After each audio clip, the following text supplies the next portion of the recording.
October 8, 2016 was the last time the UFC was in the great city of Manchester, England. This weekend, the Octagon returns with a showcase for English talent, including 2 battles at the top of the card for UFC Gold.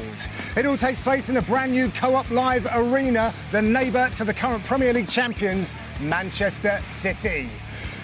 This is UFC 304 Edwards versus Muhammad 2. Now back in Manchester City Centre, 28 fighters are waiting to weigh in and they will face the scales in about 10 minutes.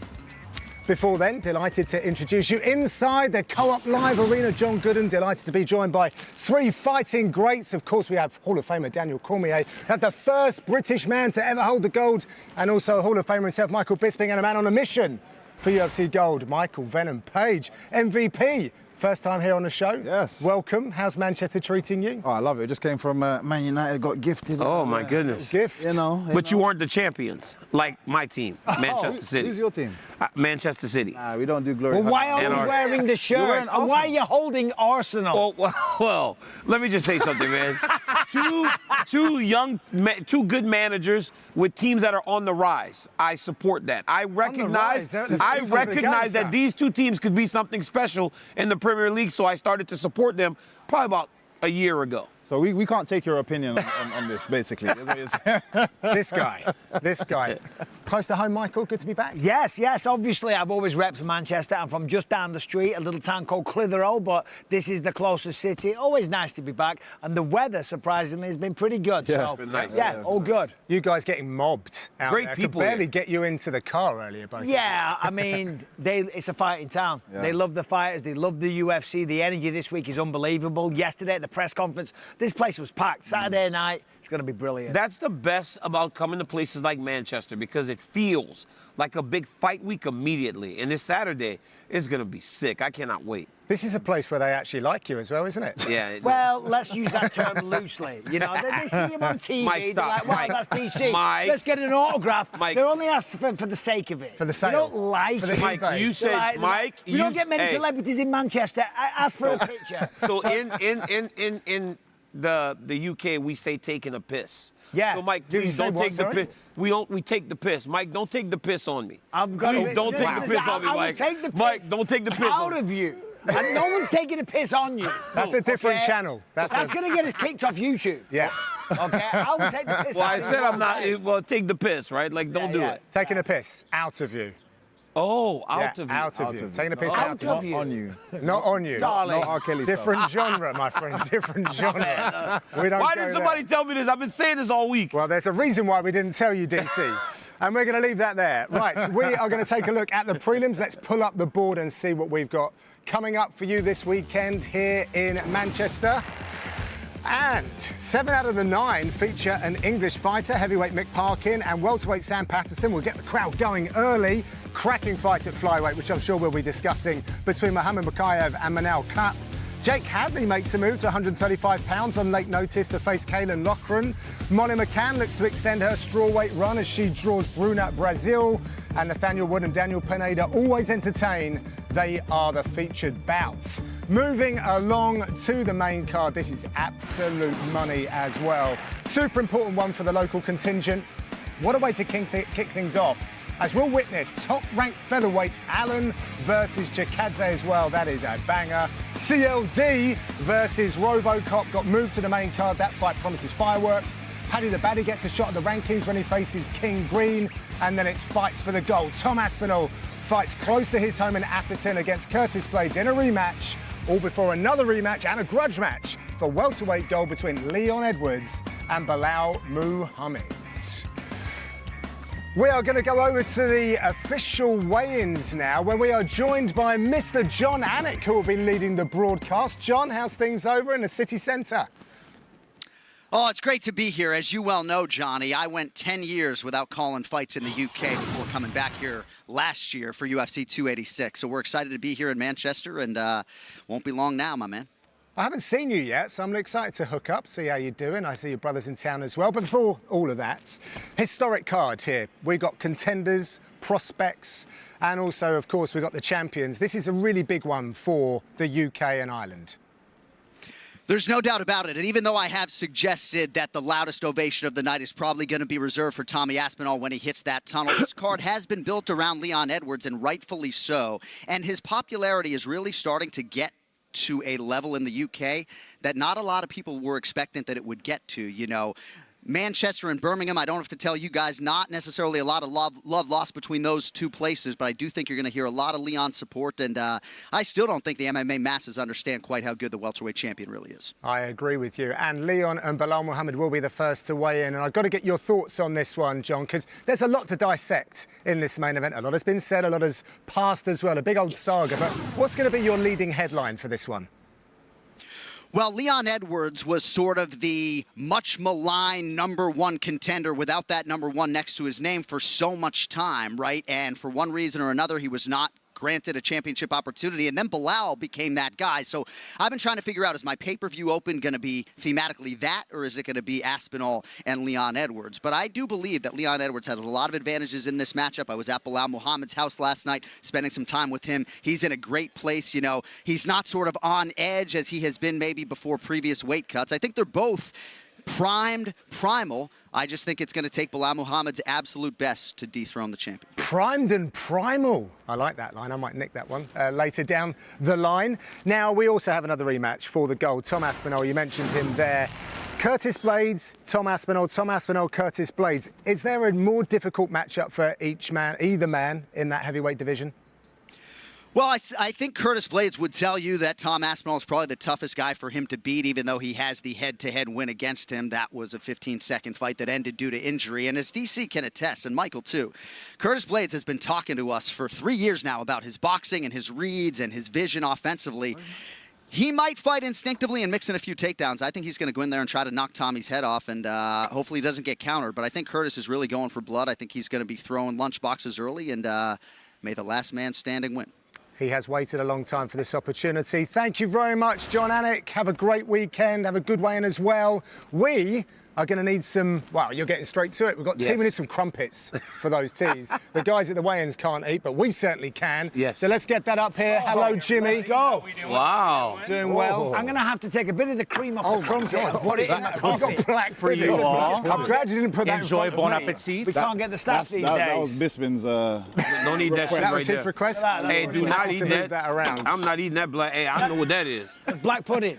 Eat that shit, business. That's pig's blood. I'm definitely not eating that. Congealed.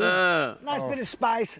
As you say, herbs. But You like it, Bisbee? herbs, because we're in England, so you say herbs, not herbs. I can't Mike, believe do that you like it? This is the best we've got. It's Right. okay. Michael Venom Pace, try it. Have a dabble. Michael Venom Pace, try it. I'll have a go. I've had it before. But try it, MVP. Let me see you try it. I've had it before. I had it. I'm It's not all right. trying it. Put one of You those in gotta that try it. lump. You gotta try it. I don't want it. By the way, if you say, Tastes like shit. Who are you kidding? what is that you've got in that cup?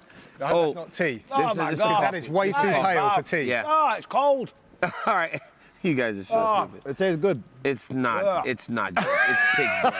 It tastes good. I'm not eating that shit. Look at your face, man. It tastes good though. Nuh-uh. How dare you be so rude to our guest? I can't do that, man. DC, Yes. should we talk a little main event? Yes, please. We've been discussing this on the ride over. It's been some wild talk between these two fights. Well, more coming from Belal, to be fair. What have you made up the build up to this? I'm just trying to figure it out, right? I'm trying to figure out where the bad blood started. I'm trying to figure out where the hatred between these two started. But I'm here for it, right? Because I love whenever there's a little bit more to a main event. But when you come down to the nuts and bolts of the fight, you have two tremendous welterweights, guys that are well-rounded, guys that truly do show what the top level of mixed martial arts is. You got Leon Edwards, a guy that continues to improve every time we see him in the octagon. And I don't know that we ever saw Belal Muhammad look better than the last time we saw him against Gilbert Burns. But this is a matchup between two guys that truly have really established himself as the cream of the crop at 170 pounds. Belal's been on a long win streak, and Leon Edwards did the same thing, Mikey, to get his UFC title fight. I was just about to say, and that's kind of why Belal is annoyed. A lot of people are saying he hates Leon, which is just crazy. Why would he hate Leon Edwards? Absolutely no reason. But he feels that Leon, excuse me, the scones, they're good. He feels that Leon has dismissed him when he shouldn't do that, because he knows how he went through the same thing. He went through the same thing. He was on a long win streak. He was flying all over the world, taking on all comers, and still didn't get a title fight. So that's why it's pissing off Belal. Nobody's pissing on Belal, but he's pissing off Belal because Leon's doing the same thing that he did. Yeah. I think Belal is... Get your crumpet down. Yeah, I was son, they're stodgy, aren't they? Difficult to talk after taking one of those down. I think Belal, as you say, he feels hard done by. But it's crazy that he's kind of projecting that towards Leon because... Oh, he's coming out. Just pause. Yeah, we got the champ coming to the scales, Well, Mike. speaking of Leon, of course, always a professional. Here he is. I mean, this man is on top of the world right now. Look at that. 13 fights, undefeated, getting better every single time. A true professional, as I said. The first one to the scales, of course, that gives you longer to rehydrate, perform at your optimal level. But he's taking his time here. Well, He's I think they're milking doing the something moment. with the scale, but you know what? You know what's always interesting to me watching Leon Edwards, right? He looks drawn out like most do, but when he gets in the octagon, he is a massive welterweight. Yeah. You know He what's looks interesting huge. to me? You just take over. Just No, butt we're it. having a conversation. I was about to make a great point. That's really interesting to me. Leon Rocky Edwards. Oh, we missed it. Yeah, well, because It's gonna be Big Steven's 170 surely. Stammering on. I barely heard J.A., so if the truck can turn him up in our ears, that'd be good. All right, next fighter to the scale, competing in a welterweight prelim live on ESPN Plus, the Welsh gangster Oban Elliott. Hey guys, Oban Elliott here from Merthyr Tydfil. I'm Preston Parsons. What you gonna do when Gangster Mania runs wild on you, brother? Oh, God. Oh, he's Hulk Hogan. Oh. Hey, last time I saw Hulk Hogan, he was at the RNC Yeah. doing the same thing. Look, Oban Elliott. Oban Elliott is There a he goes. tremendous young fighter, and hey, I'm going to Wrexham tomorrow. He goes, oh, Americans love Wrexham. Like, we're going to that Next town fighter to with weigh in Oban competing Elliott in a on his featured suggestion. prelim in the featherweight division live on ESPN 2, Nathaniel Wood. Nathaniel Wood, man, he's such another fellow UK Titan. Titans are a team that me and the Shoot Fighters, obviously, we've been fighting a long time. And Nathaniel Wood, I've seen him grow and just get better and better. 145, the official really weight looking for forward to this fight, Nathaniel to be Wood. fair. Yeah, it's crazy because his nickname is the Prospect, and he was a prospect. Was, but now yeah, he's no. clearly Our next one of the athlete best to in the hit world. the He's had a scale. long run in the UFC. Taking part in his first Look at UFC this. championship fight, the number guy that will 4 fight ranked anybody as contender, well. fighting for the He's a Arrow dad belt now here as well. Oh, is Sunday it? morning. Congrats. Curtis Big congrats. Razor Blades. You know, Curtis Blades finally gets his opportunity to become a world champion. Curtis Blades is a guy that when he's on his game, he can stand and strike with anybody, he can wrestle anybody. Curtis Blades feels that right now is the perfect time for him to cash in on a major opportunity. He says he stumbled before. 256, the official weight 256 for Curtis Blades. He said he stumbled before, but in those falters, where he's faltered, is what All right, makes next him fighter ready to to the be a scale, set to champion make now. He his feels that third is UFC going to take a big appearance. part in the Please fight this welcome weekend. Sam How about Patterson in the heavyweight, third on the welterweight scale this morning? That's awesome. Yeah, most of those guys wait too long. Oh my God, this is a guy that's helped me out massively in my first 2 fights, shall I say, because he's his stature, but he's 170, the official weight I have to for say, so Sam respectful. Patterson. Such a lovely person, but listens so well. Like every time I came to spar, he just got better and better because Our would next leave a man few to the tips scale and competing he'd in what will doctor be it straight his away. 50th So pro MMA fight, the again, number another fight that I really 15 want ranked UFC to lightweight see. I want to see him do contender. really well. Big up Watford and Team Crossface. Yeah, big them up, definitely. You know, for King Green, this is an opportunity to once again show that he is the level that these young guys aren't ready to get to. He's been in this position multiple times where a young guy gets momentum, they get the chance, and then King Green beats him. We saw him do it. 154 and a half, the official 154 and a half for King Green. We've seen it with Grant Dawson. We've seen him time and time again stop these young athletes in their tracks. And he says that Paddy Pimblett is just not ready. He leaves way too many openings, and he's going to exploit that. Fascinating fight. Interesting to see Paddy say that he doesn't feel like Bobby Green. Oh, King Green, I apologise, is his toughest test. The other man around He actually thinks that Jared Gordon. Jared Gordon, yeah. Well, who's here, by the way? He is. Another man that is kind of talking in a similar tone Muhammad. is this man right here. He feels that he's going to smoke Leon Edwards. He feels that this fight is just a formality. He's the better man in every shape and form. I think he's a little bit crazy, but he's trying to talk himself into it. He's trying to strip Leon down. He's trying to take him off the pedestal mentally. But make no mistake, Belal Muhammad has been improving every single fight. That's why he's on that win streak. And we know the antidote for a good wrestler, Hold on 1 second. 169, the official weight for Belal Muhammad. And with that, your UFC 304 championship main event is now. It is official. Yeah, you know, the fly in the ointment for a tall, long striker from the UK is a wrestler like Belal Muhammad, DC. Yeah, absolutely. You know, Belal Muhammad is very confident. He's sure that he can get it done. Listen, man, he's got everything going in the right direction. Now it's on him to go and put it together. He's waited a long together time in the octagon. Long time to get here. Big old win streak. All right, next athlete to the scale. He's getting what he feels he deserves. Flyweight in the world, Manel Kape. Yep, finally. Well, finally Manel Kape's back. You know, Manel Kape is a guy that's on the run. Tremendous striker and mixed martial artist. But this one, again, has a lot to it.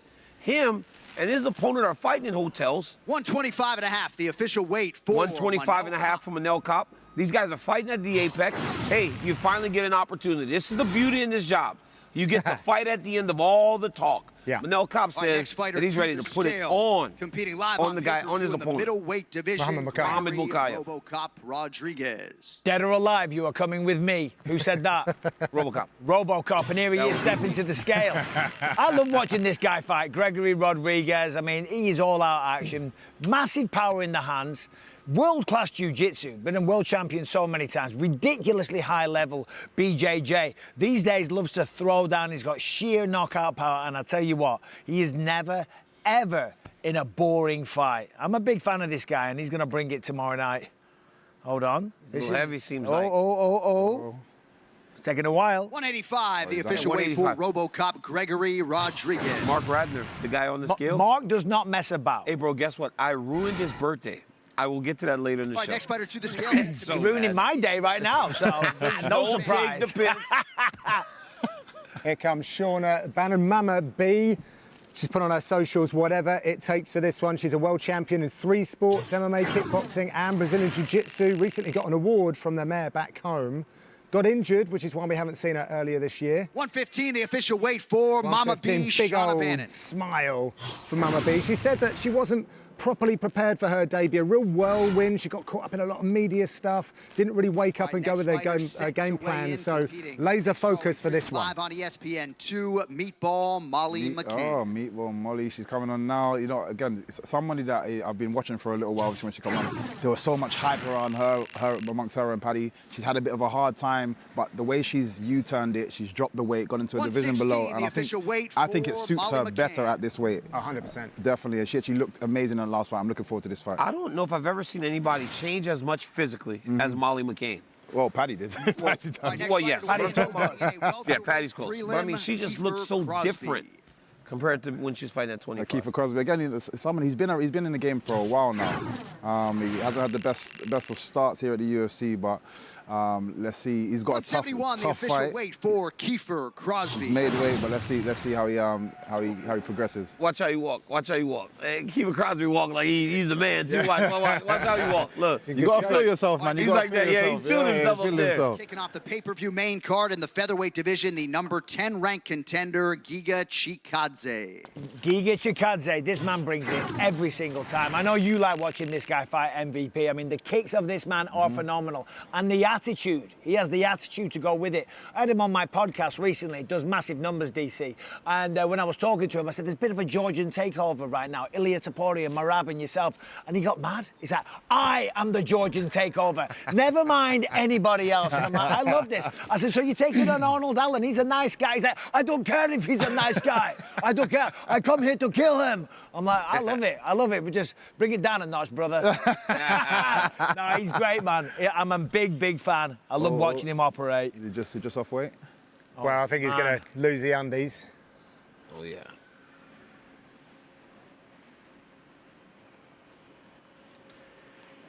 Oh.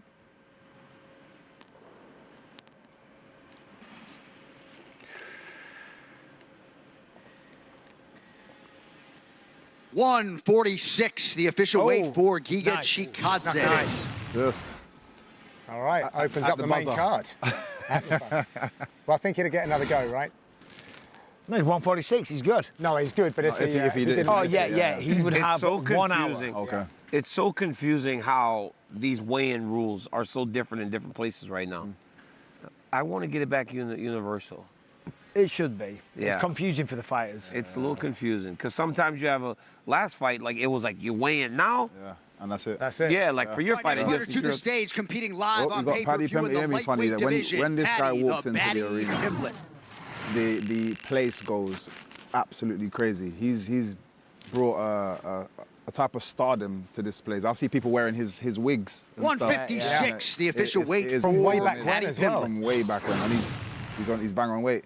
As much as this guy blows up, and I don't know how he does it to that degree. Ricky Hatton style. Yeah, but this is a tough Next fight. It's a fighter tough to the fight for him scale, and Bobby competing Green. in a So, but preliminary light it's heavyweight going to be telling division, of his future. Modestus Bukauskas. Here comes Big Modestus. Cannot wait to fight at home for the UFC. Making lots of little changes since we last saw him in November. Loving his time going up, spending the time on that with Aspinall, Mick Parkin, Phil de Vries, and a bunch of other guys, including a glory champ as well. 204 pounds for Modestus. Wants to figure out that puzzle tomorrow and overwhelm him and weaponize his cardio. He's used a Marvin Hagler line, feed the faith and starve Right next to the scale, his opponent in that light heavyweight prelim, Marcin Prachnio. Well, Marcin Prachnio kind of got it going back in the right direction in his last fight against Devin Clark. He has said time and time again he wants to go on a win streak. But when breaking down this fight, Prachnio recognized that by switching stances, by giving Devin a lot to process, he never got comfortable. He said, you know what, my style. 205, the official weight for 205 for Prachnio. He goes, my style is constantly switching, keeping distance, never allowing my opponents to get comfortable. And he said, if I can do that, I'll get a victory. Now, Bukauskas said he's going to finish him. That may give him, the karate guy, opportunities to find his counter strikes. All right, Look at next athlete to DC. the stage, competing. He's done the research. He's all proud of himself.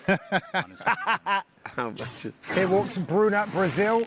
She is trained by the Fighting Nerds, but more specifically, Caio Barralho these days. He's acting as her head coach. They do a lot of 116, the official weight for 116. Bruna Brazil. a lot of really technical stuff, challenging the cerebral elements. And she's got a big opportunity against a big name in Molly McCann this weekend. Saw her on the treadmill this morning in the gym doing the final few grams, as they called it. All right, we have a big guest coming in now. We're delighted to welcome in one half of the main event, Belal Muhammad. The time has come. Belal, how are we doing? Good, brother. Feeling good. Finally weighed in. Now it's just 24 hours. One more sleep, then we get to fight. Absolutely. Now, you're coming into enemy territory, but it does seem like you've been very well looked after here in Manchester. Man, I've been treated like family over here. The hospitality here is great. It feels I would definitely be treating better here than I would be in Chicago right now. Like, I'm getting treated like a king, riding Rolls Royces, Lamborghinis. It's been awesome. Love it. Now, a lot has gone before us, Belal, with this one, not just with Leon, but with your career as well.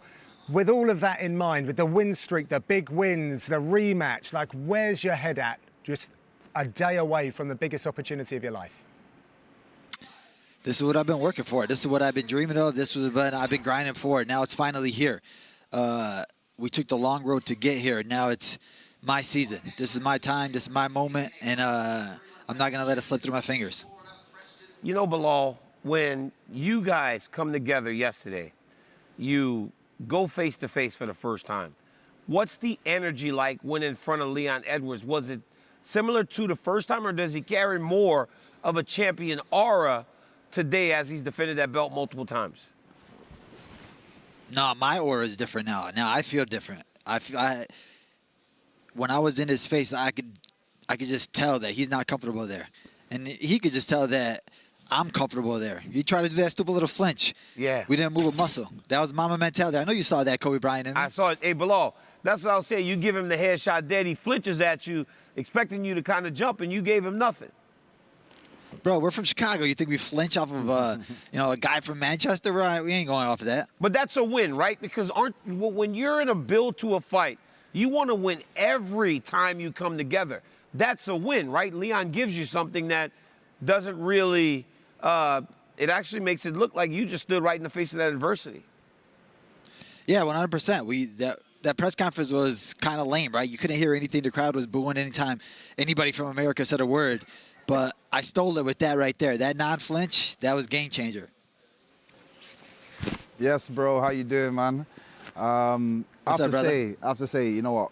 I saw what I saw you doing with that young boy and his family is inspirational. It's massively motivational. I think everybody should it says a lot about you as a person. I just wanted to kind of congratulate you on what you're doing. Thank you, brother. Give me a moment. Is there a moment in your life that somebody gifted you of a similar type of thing that kind of changed your life and your perspective and your direction, shall I say? Honestly, the biggest thing that changes my life and direction is when I get messages from people in Palestine.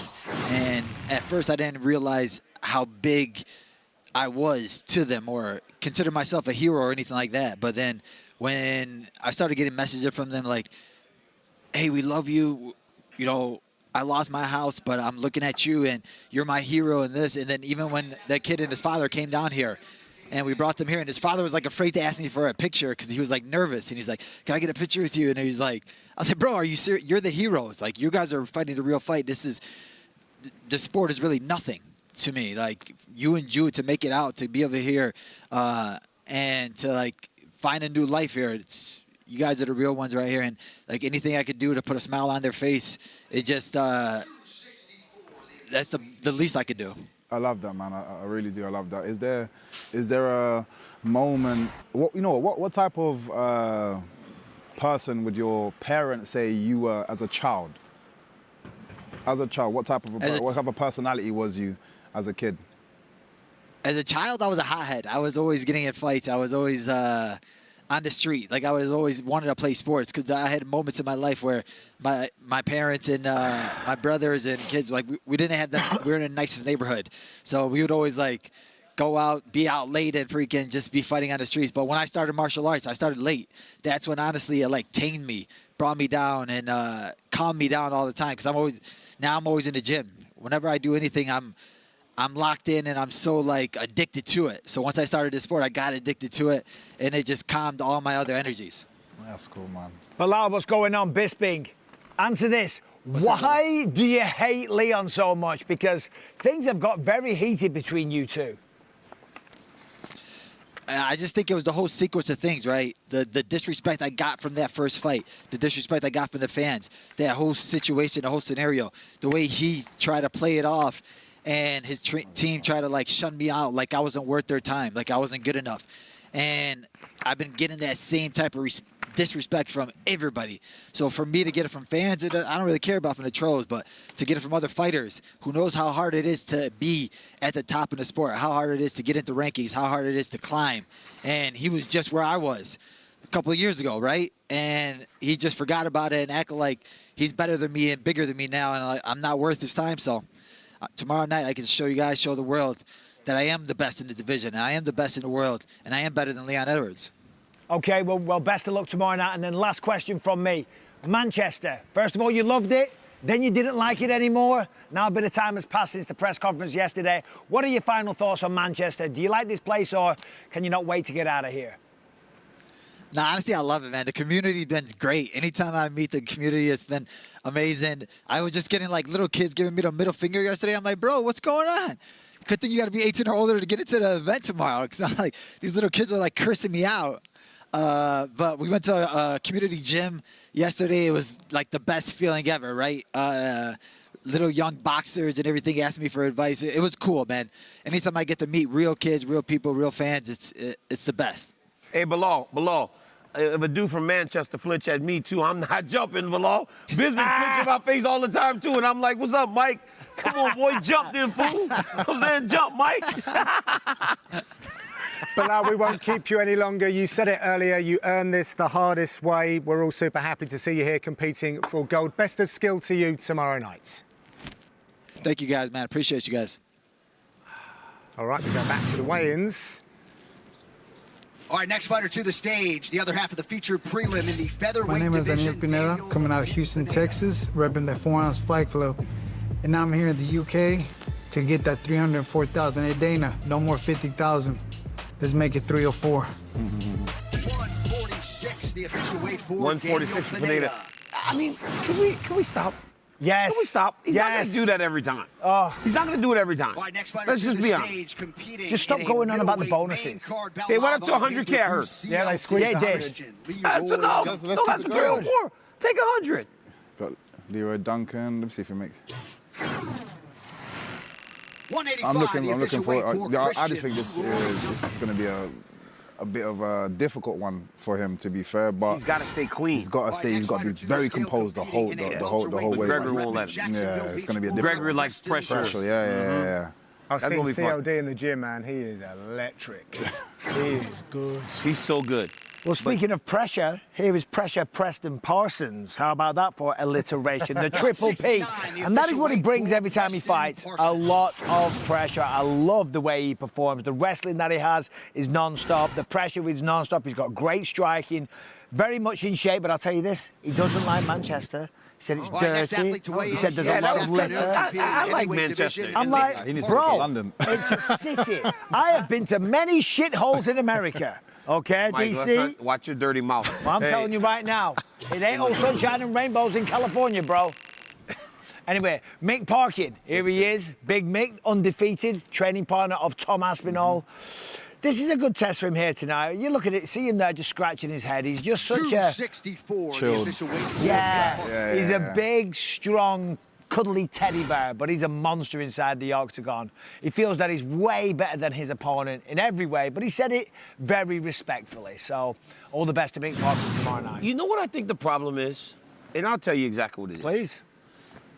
I think it's your guys' accents. As Americans, it's hard for us to accept how good you guys fight. Because you sound so proper. Like, you're so proper and you're so nice when all of us like, We all yo, sound yo, different as yo, well, yo. that's the thing. Yeah, We but don't. the striking comes from Yes. Our side. But like, I'm thinking like when I'm watching these guys, I'm like, these guys can fight. But it's like, it's surprising because of the accent. It's the accent. You should have known that when I knocked your boy out. Oh my God. You're gonna do that to me. I hate that guy. I hate this guy. You don't need to come here to learn No, that. I think it's. I know think it's how you BFF. I'm giving you guys your flowers. Like, Begrudgingly. I'm just saying, it's the accent. Okay. The accent's a little soft. Yeah? Yeah. All right, well, it whatever. You women don't think so. Again, he does it again. Your women do not think so. does it You know, when I again. moved He's to ready, America, he's ready to I'm fire sitting at a back. bar. I'm sitting at a bar minding my own business, right? I'm having a little drink and this girl starts talking to me. Very, very beautiful. I'm telling you, she was a very nice lady. And she's going on and on and on. I'm answering questions, but I'm like, in my mind, leave me alone. Yeah. Married man. And she's going on, and then after a while she goes, okay, you can stop doing the fake accent now. I like you. See, don't talk about our accents, bro, because your Legit. people, No, they I go think- out there I and they think- put on fake English accents so they can pull a girl. Yeah, but Pathetic. but those guys can't fight. You guys have the accent, you can still fight. It's crazy. Come on, bro. We're going to go back to the city centre and we're going to catch up with Meatball Molly McCann. I don't know if she can hear us. There she is. All them t-shirts are awful. Yeah, I knew that wasn't, you weren't going to be happy with this Molly, one. I want my Liverpool shirt. Molly, don't I'm say gonna that, get my don't say that. Everton. Oh, God, you just offended her. Did you see? No, my opponent went to Anfield and's got a friggin' Liverpool top. Oh, She's dear. getting it. Oh, You know dear. what Molly told me yesterday when she was leaving the fighter meeting? She enjoys going to the game because then they fight each other. She goes, it's like pro fighters and we're in the stands fighting. That's what Molly told me. That's crazy. So, Molly, That's crazy. again, you done it again, straw weight. I think Paul Reed helped architecting that weight management down there, and you are all set to start making a run at that straw weight gold. Is that what the intention is for this one? Yeah, absolutely, boys. I only had £2 to cut, so God knows what I was ever doing at flyweight. But yeah, cannot wait to get in there. Bruno's just made weight, just had a little hug, and can't wait to just throw down and give them everything that I've got. Now, I'm not sure if everyone that's listening to this will understand what I'm going to go into, but you've had a big series here on BBC, which is like the biggest channel here in the UK. It's getting a lot of traction, both you and Paddy. Have you felt that this week? Has it really helped with the build-up to your big fights? Yeah, I think so. I think what it's done is drawn a lot of eyes to the UFC and to mixed martial arts, and probably people who would have never have watched the sport before are going to come and watch because they've seen, obviously, me and Patrick on the telly. We've made some new fans and probably some new haters, but we love it all. Nice. I have to say, how you doing, Molly? You're good? Lad, I am now. I've got abs. Do you know what I mean? You look great at this weight. You really do look great at this weight. And I always say, like, the first time we met, it's me, just coming into the UFC, and I always give you your flowers because just the connection. As soon as you walked into it, we was in the sauna together. You walked in and you just gave me a big hug, like, welcome to the UFC. I just want to thank you for just that welcoming and just who you are as a person. But how are you feeling for this fight? Like, how pumped are you? Is this the most pumped you've been for a fight? Are you in there to prove something different this time than you was the last time? Do you know what? This is the calmest I've ever been in a fight. I thought I couldn't get any more calm from the last one. But like I say, I think this is number 12 or 13 for me in the UFC. So there's no more... I wouldn't say that there isn't nerves, because there always are nerves, but this is my job now. I'm experienced in every asset of it and every facet of it. So, lads, I'm just so excited to get in there and show you all what I can do. Yeah. I can't wait to keep on grappling, show you how I'm levelling up with that. I can't wait now that I've not got a little fat belly. And my legs, I can kick heads and that, do you know what I mean? Because the podge isn't in the way. So I can't wait to just...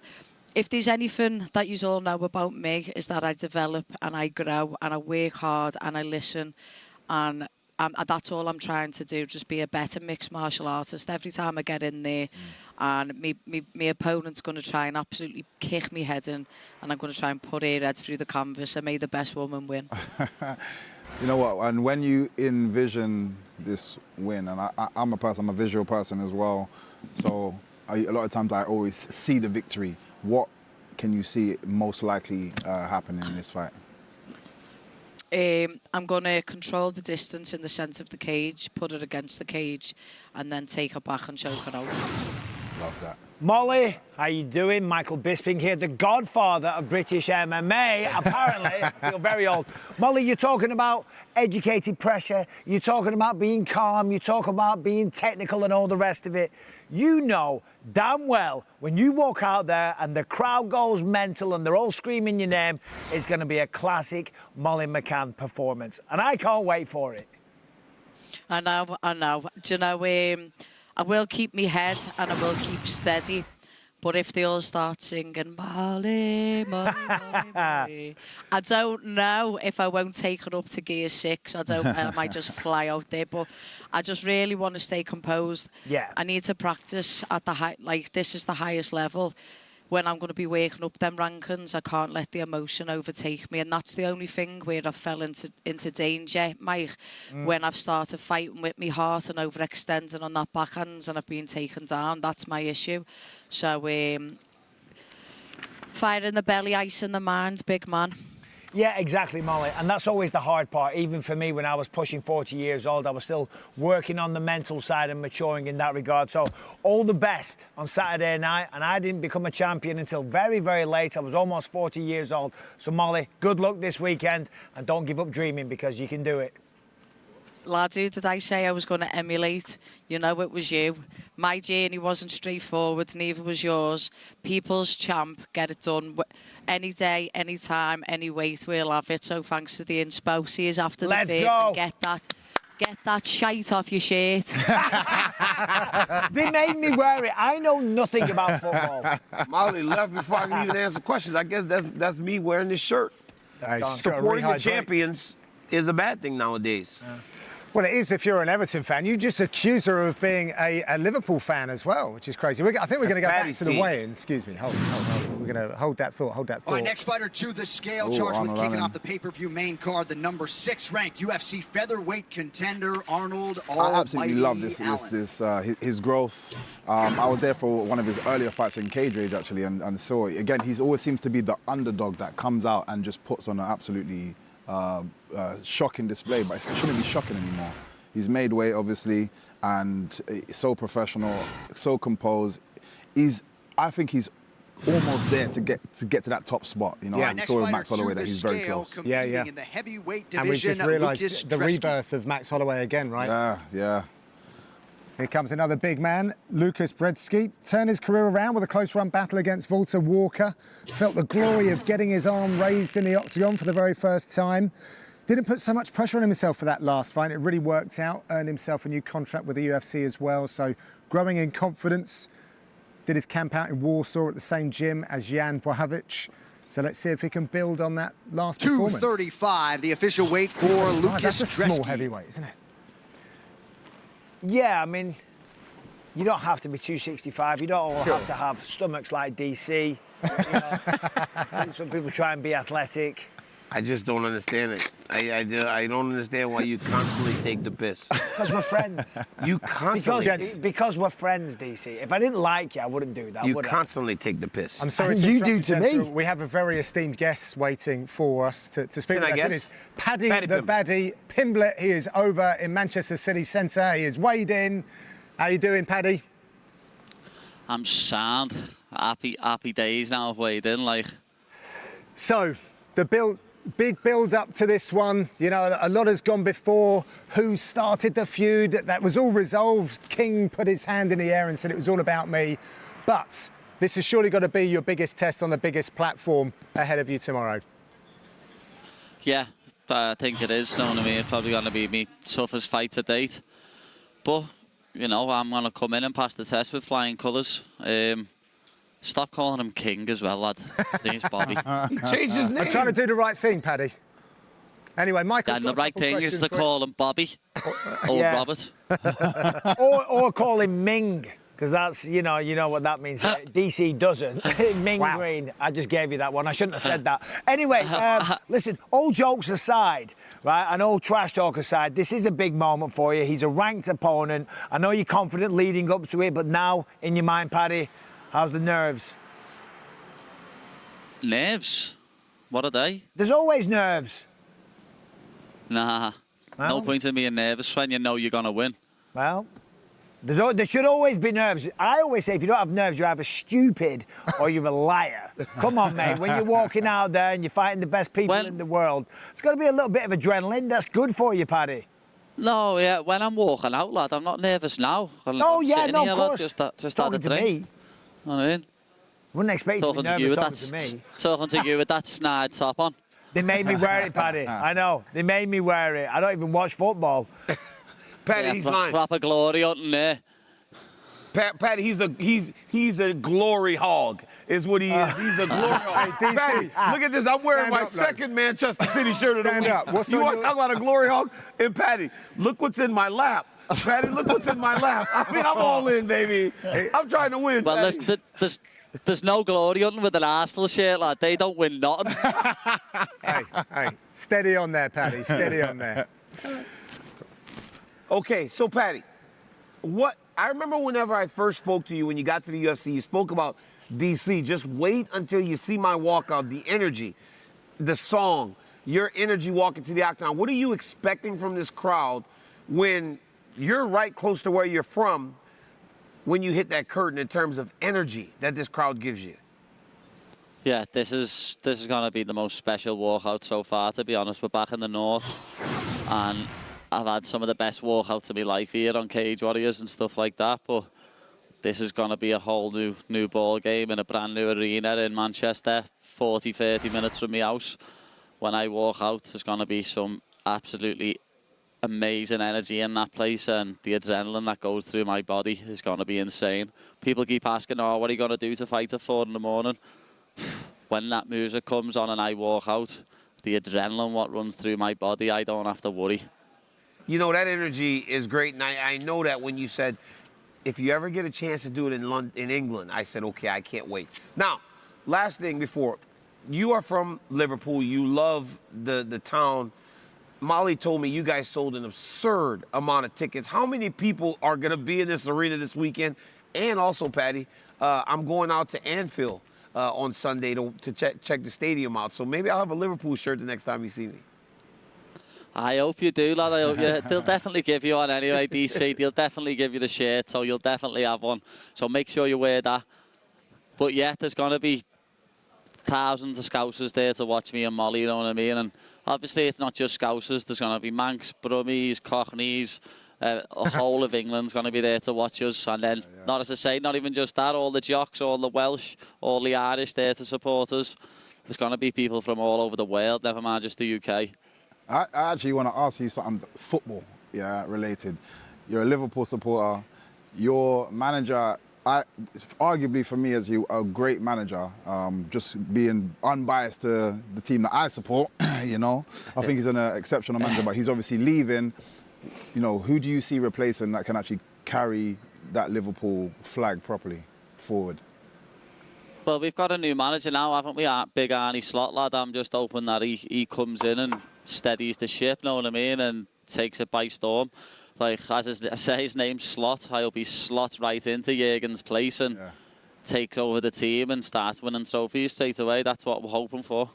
And as myself, I love the walkouts. I love the just entertaining crowds, and as you say, the adrenaline that it gives you back to just want to perform when you get into the cage.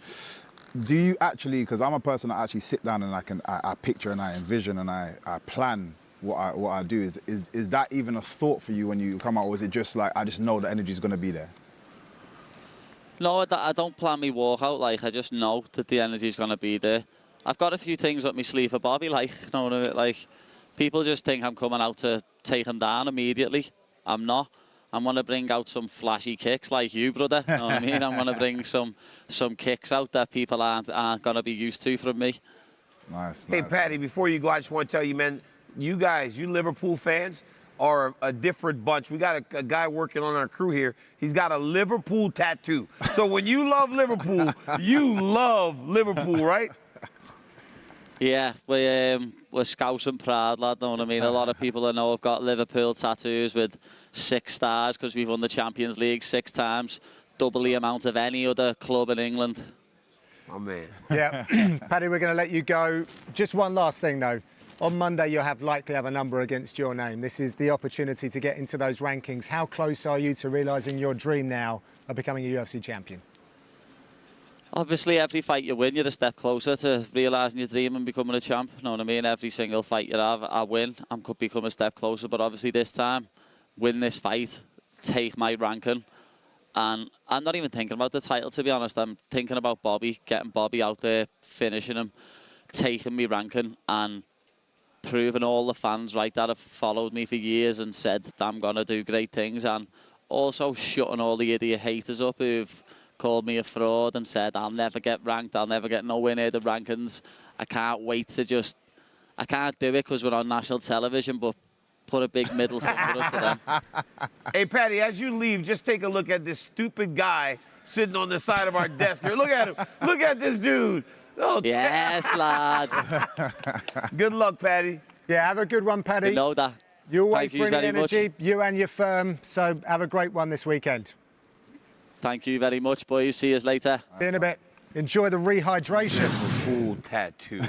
It's a good tattoo, to be fair. I thought it was going to be a real cranky one. Yeah, to be like fair, a it was a horrible nice badge one. It's like, yeah, he's subtle. done well with that. Tattoos with meaning. Well done, Miles. All right, well, we spoke with Belal Muhammad a little bit earlier, and we are going to be talking now our top 5 most deserving of a title. Look at this, DC with a hand up, like a good little boy. Yes, yes. That's the first time you've I'm at the front of the class. I'm like the kid at the front of the class. Me, pick me, teacher, pick me. You don't ask for permission. Teacher, pick me, please. No, well, certainly not now. We're going to go to MVP in a second, but I just got to set this up because Belal Muhammad, 10-fight unbeaten streak to get that. Leon Edwards, 10-fight unbeaten streak before he had a stab at Kamaru Usman. So a long time to get that done. Now that Belal's streak is over this weekend, who are the top 5 fighters that are most deserving of a title shot? And let's go to MVP. Should do DC last as well. I think I will. Yeah. I'll just quickly list them out. We spoke briefly about Max Holloway's the U-turn. I just find there's a lot of people that are what I've seen in the past. When you get to a certain point, once you start dipping, that's usually it. But a lot of people have kind of swung it back. One of the persons here, Max Holloway. Another person, Rob Whittaker. You see him slowly kind of progressing back to the top. I'll say Mirab Shavkat as well, a person in my division as well. Just looks like a absolute beast, absolute killer. And Armin as well. Oh, Sarukian? Yeah. Nice, nice. Michael? Arman Sarukian is a good shout. He's not on the list, though, John, but that is a good one. Yeah. I mean, to be honest, there's no right or wrong in these. I've got Belal Muhammad. Of course, he's getting his title fight, but come on, the man deserves it. Shavkat Rakhmonov, undefeated, finishing everybody. Come on, give the man a title fight. Merab Dvalishvili, it's not announced, but he's probably going to fight Sean O'Malley very, very soon. Of course, Max Blessed Holloway. Give the man a title fight. As you said, it's crazy. What a resurgence to beat Justin Gaethje the way that he did. Give him a title fight at whatever he wants. I mean, 155, 145, 205, I don't care. Give him a shot. And then finally, this one's going to surprise you. Tom Aspinall. Well, he's a champion. He's got a belt. He's got an interim belt, I know, but give him a shot at the champ. Give him a shot at the undisputed John Jones. All he's got to do is get through Curtis Blades, and he'll get the shot. Dana said yesterday that the winner will fight the winner of Miocic versus which is a good thing. Hey, how about Michael? Look at DC. He's a good little boy. I love that. Yeah, but the SWAT, the teacher's pet at the front of the class. You hate those guys, didn't you? Here's my top five. Guys, here's my top five. Hey, I think Mokaev deserves a title fight. Partly in part because Pantoja has beaten the vast majority. Hell, he fought number 10 in his last title fight because he's fought and beat the vast majority of the guys in this division. At number 4, I got Max Holloway for all the reasons you guys listed. Also the fact that there's a new champion. He's only lost to Volkanovski. Holloway hasn't gotten beat by anyone else there. It's only been Volk. Now it's his time. Merab. I mean, Merab has for so long looked like the #1 contender. You wonder why it's taken so long. First, obviously, Aljo was the champ, but now with Sean O'Malley, he gets it in his second defense.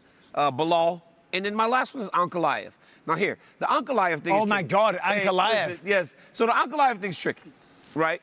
There's deserving. Can you pick that up, please? No, listen, just hold it. There's deserving, and then there's do you do it? Well, what are we talking here? Right, like there's meritocracy. deserving, and then there is do you do it? Because while he's deserving, is he going to have the cachet or the appeal that Alex Pereira has? Because if there's anyone in this division that you would probably favor, it's going to be Ankalaev because he has the ability to take him down, wrestle him. He's a good striker. What's wrong with that? You're a wrestler. I get it, but I'm just saying in terms of the overall picture. Are you I think that's kind of what took so long. Are you agreeing that somebody with a wrestling-based style would be boring and you wouldn't want them as a champion? No, I actually think Ankalaev is not that boring. I think he's Ankalaev, great. But I don't know if he can match what Pereira does. Because everybody loves the knockout.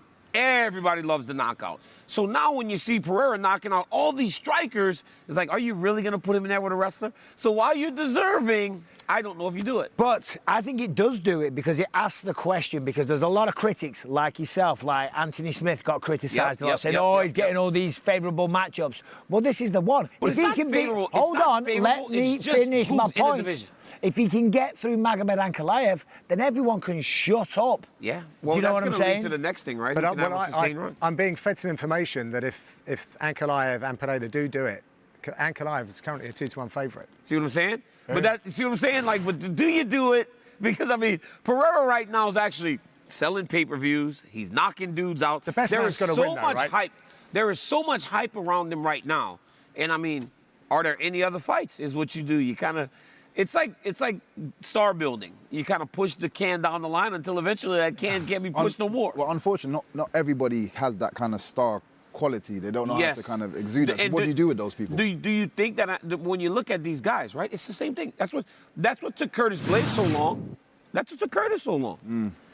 Here we go, Big Tommy. Tom Aspinall. He's got the flag. Dude, he's got the flag. This guy right here.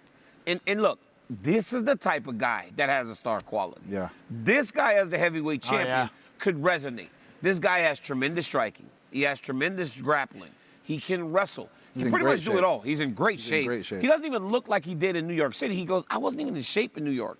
He goes, I showed up hoping that I can get it done. Not only does he get it done, he gets it done in a way unbelievable, right? that is so impressive. 251, the official weight for That's pretty Tom light Aspinall. for Tom Aspinall. With that, It looks your great. UFC interim heavyweight championship fight. That adds to the speed and his It does, endurance, and he's so fast. Yeah. But again, Mike, with Tom Aspinall, he can go out there this weekend. He could beat Curtis Blades in a way that's so impressive. But ultimately, he will need that opportunity to fight that John Jones. or that's Stipe Miocic, because you have to have it. You have to have the chance to stand across from those guys. And he wants it. He wants it. He wants it. And honestly, you're not forcing him into that might one. be favored to beat those guys. When people look at John Jones, everybody's going, he's going to kill Stipe. You put him against Tom Aspinall, it's a much closer fight because he's young and he can do everything. I've said, excuse me, for a long time, I don't think it's even close. I think Tom Aspinall's the new generation. It's no disrespect to John Jones whatsoever. What he's done in this sport will never be forgotten. Yeah. No. But I think his time has passed. I think Tom Aspinall is the future. I think he takes the belt off John Jones if they do meet, and then I think he retires as the champion. That's a long time. I guess that for John, that kind of makes the most sense. You don't have to necessarily put yourself at risk again, and Aspinall is that guy that you're putting yourself at risk with, but it's just so difficult because it is John Jones. Regardless, even though we keep seeing long spells of him out for whatever reason, every time he gets back in there, you're just like, he just reminds you of exactly what he can do and why he's, one of the greats. So I just find it difficult. It's a difficult one. Yeah.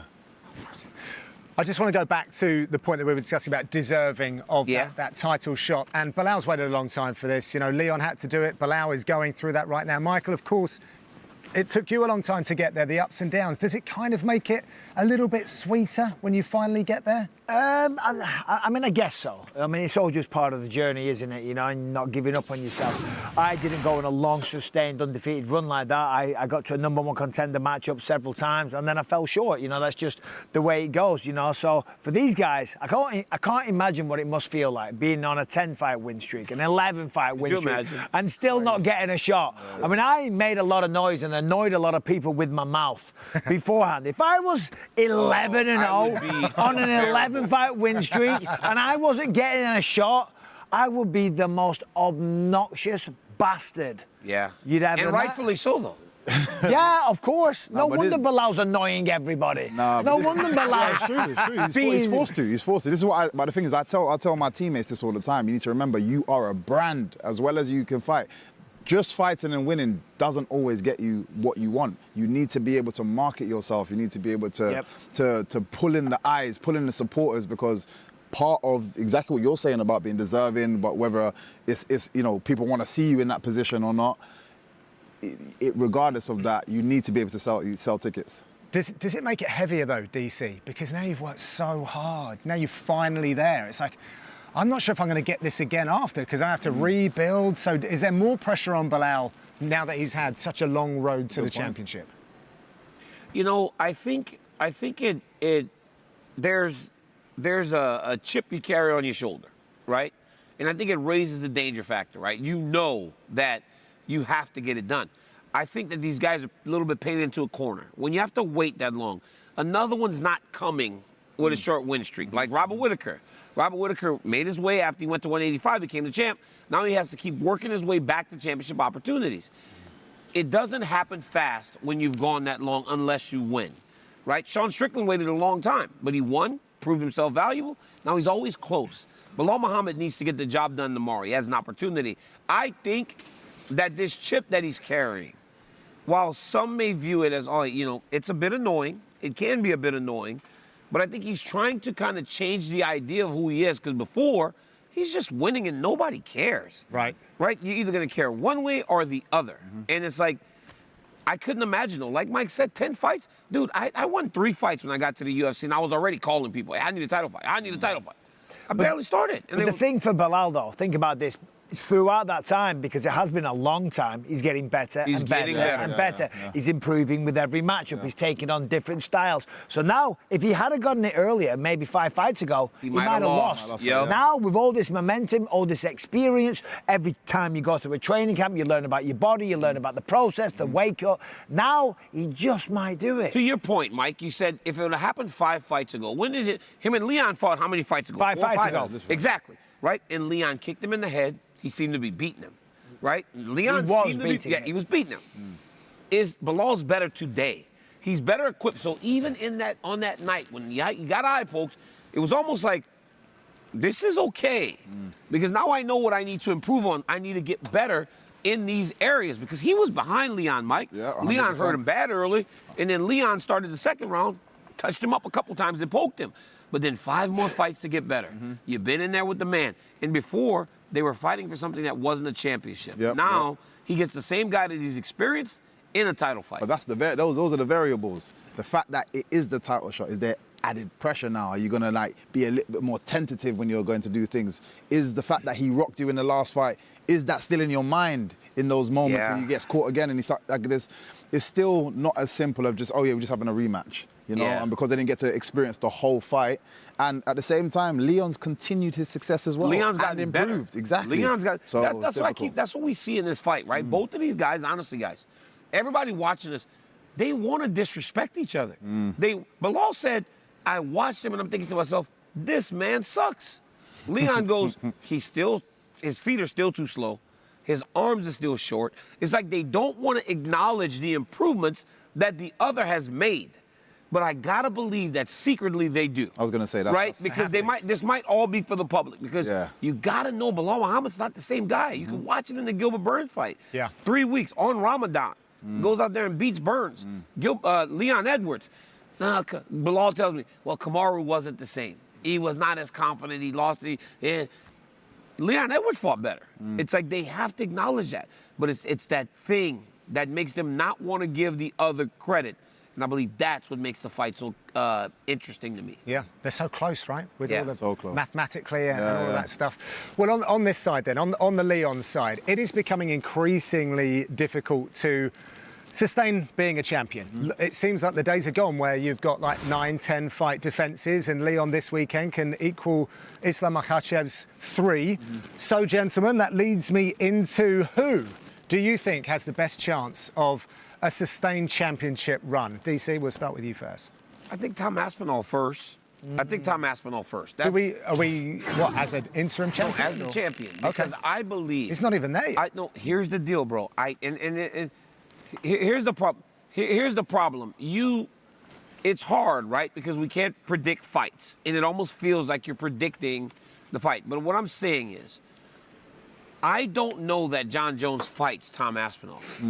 So I believe that at some point this belt will be turned into the true heavyweight championship. And when I look at the rankings, I think Tom Aspinall matches up really well with everybody in the rankings. I mean, let's remember Israel Adesanya. He was the interim champion. And then GSP retired. Dillashaw. And then he was promoted to the actual champion. We might see that from John Jones. He's even flirted with the idea of retirement. Jones has flirted with the idea of retirement. But I think when we talk about sustained runs, I think you look at the division first. Right? And then you go, well, and the reason I didn't say Pereira is because of Magomed Ankalaev. Yeah. And for me, Islam. Just because Islam matches up really well against every 155-pounder. Here's the problem. If Makhachev can get through Sarukian, who I believe is as close of a style matchup for him, then these guys are going to have problems with him. 100%. Michael? Yeah, I mean, it's pretty similar, to be honest, for all the same reasons. Tom Aspinall, I said it for the longest time. I think he's a nightmare for everybody in the division. John Jones is the only one that I think, and Curtis Blades, obviously, tomorrow night might go out there. He has the skills, he has the ability, he has the power, he has the wrestling. I'm just saying, hypothetically, if Tom can get through Curtis tomorrow night, and if Jones steps away, if he beats Jones, I don't think there's anybody else. So for that reason, I've put Tom as well. So I get a go at this one. I was going to talk about Tom. I wasn't sure if we're allowed to with the interim thing. And I honestly think that Curtis Blades is the big litmus test for him. Yeah. If he can get past Curtis, then I'm on the same as you guys. So I went with Makhachev first. That style is just so ridiculous, and he's getting better as well. So I've gone with that. But then if I wasn't able to go with Makhachev for Aspinall for number 2, Topuria has looked unbelievable. I like his ground game is sensational, and his boxing, those body shots. Yeah, but the problem is he's got Max Holloway. I was going to say that it's the division. It's the division that makes you question. But that's what makes this sport so great. Yeah. I think we're all in agreement that Islam Makhachev, even like just watching as a striker, I watch certain aspects of what people do striking, and some of the footwork and combinations that he's been throwing in his recent run of fights has been very high level kickboxing. Getting better at striking. Yeah, it's been very, very high level, and then obviously the wrestling and grappling is unbelievable. So I can see him doing one of those long runs. We're going to go back to the weigh-ins, and Muhammad Mokaev is about to hit the scales, I believe. Now, this is a fight where the beef runs deep on this one. They had a dust-up in Vegas, apparently. They got into it at the Fighter Hotel this week as well. He actually went to UFC 204 here in Manchester at 16 years 126, the official weight for Muhammad Mokaev. 26 pounds. Yeah, Muhammad Mokaev is a great fighter, tremendously skilled, incredible wrestling, and I really like him as a person as well. He's got a very, very funny, cheeky sense of humour, as we say here in the UK. It's regrettable what happened at the hotel and at the Apex. You know, it takes two, you know, two to tango. It takes two to tango, so both men are kind of guilty, you know. Tensions are running high, they're going to fight this weekend, but I wish that didn't happen. They both let themselves down. Yeah, definitely. Yeah. We were saying about how tight that hotel the hotel is in general. Space. It's just a small space, and the fact that it happens all the time, but a lot of the time in America, the hotels are so big. Even if we're crossing, he's over that side, and these people are directly Don't brushing say shoulders. that in front of DC. Everything's so tiny and pathetic. Everything's so small. Ooh, look at so cute. Look at it. You got 2 lanes. For your roads. America. No, USA, USA. Let's go back to Leon Edwards, shall we? We're talking about sustained champions, and now we're in this conversation for pound greats, right? And Leon's up there. Did we all see this? I'll come to you, MVP, on this one. Like a few years ago, do you think we'd be sitting round talking about Leon Rocky Edwards as maybe one of the top 3 pound-for-pound fighters in the world over a long period as well? Yeah, I think he took the really rough road, the scenic route, not through choice of his own, but I know Mike was speaking about how much that builds a fighter at the same time. So there are negatives in terms of how eager you are to try and get to that position, but he fought everybody. And everybody had to go through this whole process so many times. And one thing that I feel that helped me with being on the big stage and stuff is I had to fight every single weekend in kickboxing. Somewhere. I was traveling up and down the country every single weekend, and that builds you as a character. I didn't win everything, and it got to the point where once I started winning, it was very difficult to knock me off that path of winning. So then when I got into the bigger shows, it felt like, oh yeah, well, I'm accustomed to this now. So he's comfortable now that he's at this level, and I think that as much as we didn't necessarily see it, it makes sense as to why we are talking about him this way. And let's not forget all the fights that didn't happen. Yeah. He was supposed to fight Hamzat. He was supposed to fight Masvidal. Signed up for all of them. Everyone. Yeah. I did. I actually did. I thought he could be a champion. I really did, because I knew Leon in 2014, 15. He spent a lot of time in San Jose. He came over to AK, yeah, right? Come to San Jose, and you could see it, right? It was when Islam was kind of just starting, and him and Leon were the 2 younger guys training in the gym at the time, and you could see that this kid had something special. But then you watch him mature, and when he went on that run, it was amazing to see that he was shoring up whatever holes that he did have. So he came to California to learn wrestling. Then once he got a base for it, he said, I'm building my own team. And then they all focus on Leon Edwards to get him prepared. This dude is a pro. He can strike as good as anybody. So clean with the striking, doesn't waste any energy. And then they've developed some takedown defense that's very unique to their team. It's not just spread your legs, stuff the head.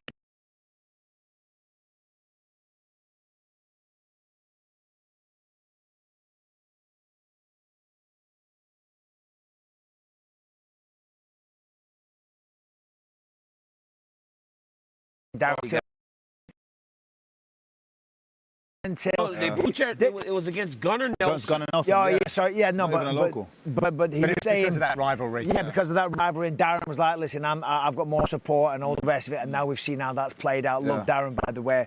You know, so all the while he hasn't had it easy. He's had difficult matchups. It's taken him a long time. He's had to earn the support. He's had to do the work in the gym. He's travelled all over the world. I mean, I didn't know he'd been out to see you in San Jose. He's been all over the place. He's putting in the miles. Man is in the position that he is now. You remember when we were in London and he got the ovation he got when he hit the curtain? Yeah. It was so satisfying for him to the point, honestly, that last year when they did that second London card in the year, you remember that? Yep. They asked Leon to fight on that as a pay-per-view. He was that big of a star.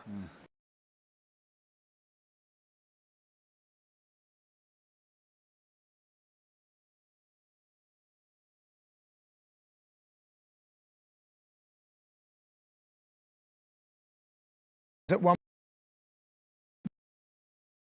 Have this joke about Leon Edwards. I swear I would be on my shows, and it was like, Leon Edwards can't catch a break, right? It didn't matter what happened. You take on Hamzat, something happens where he can't fight him.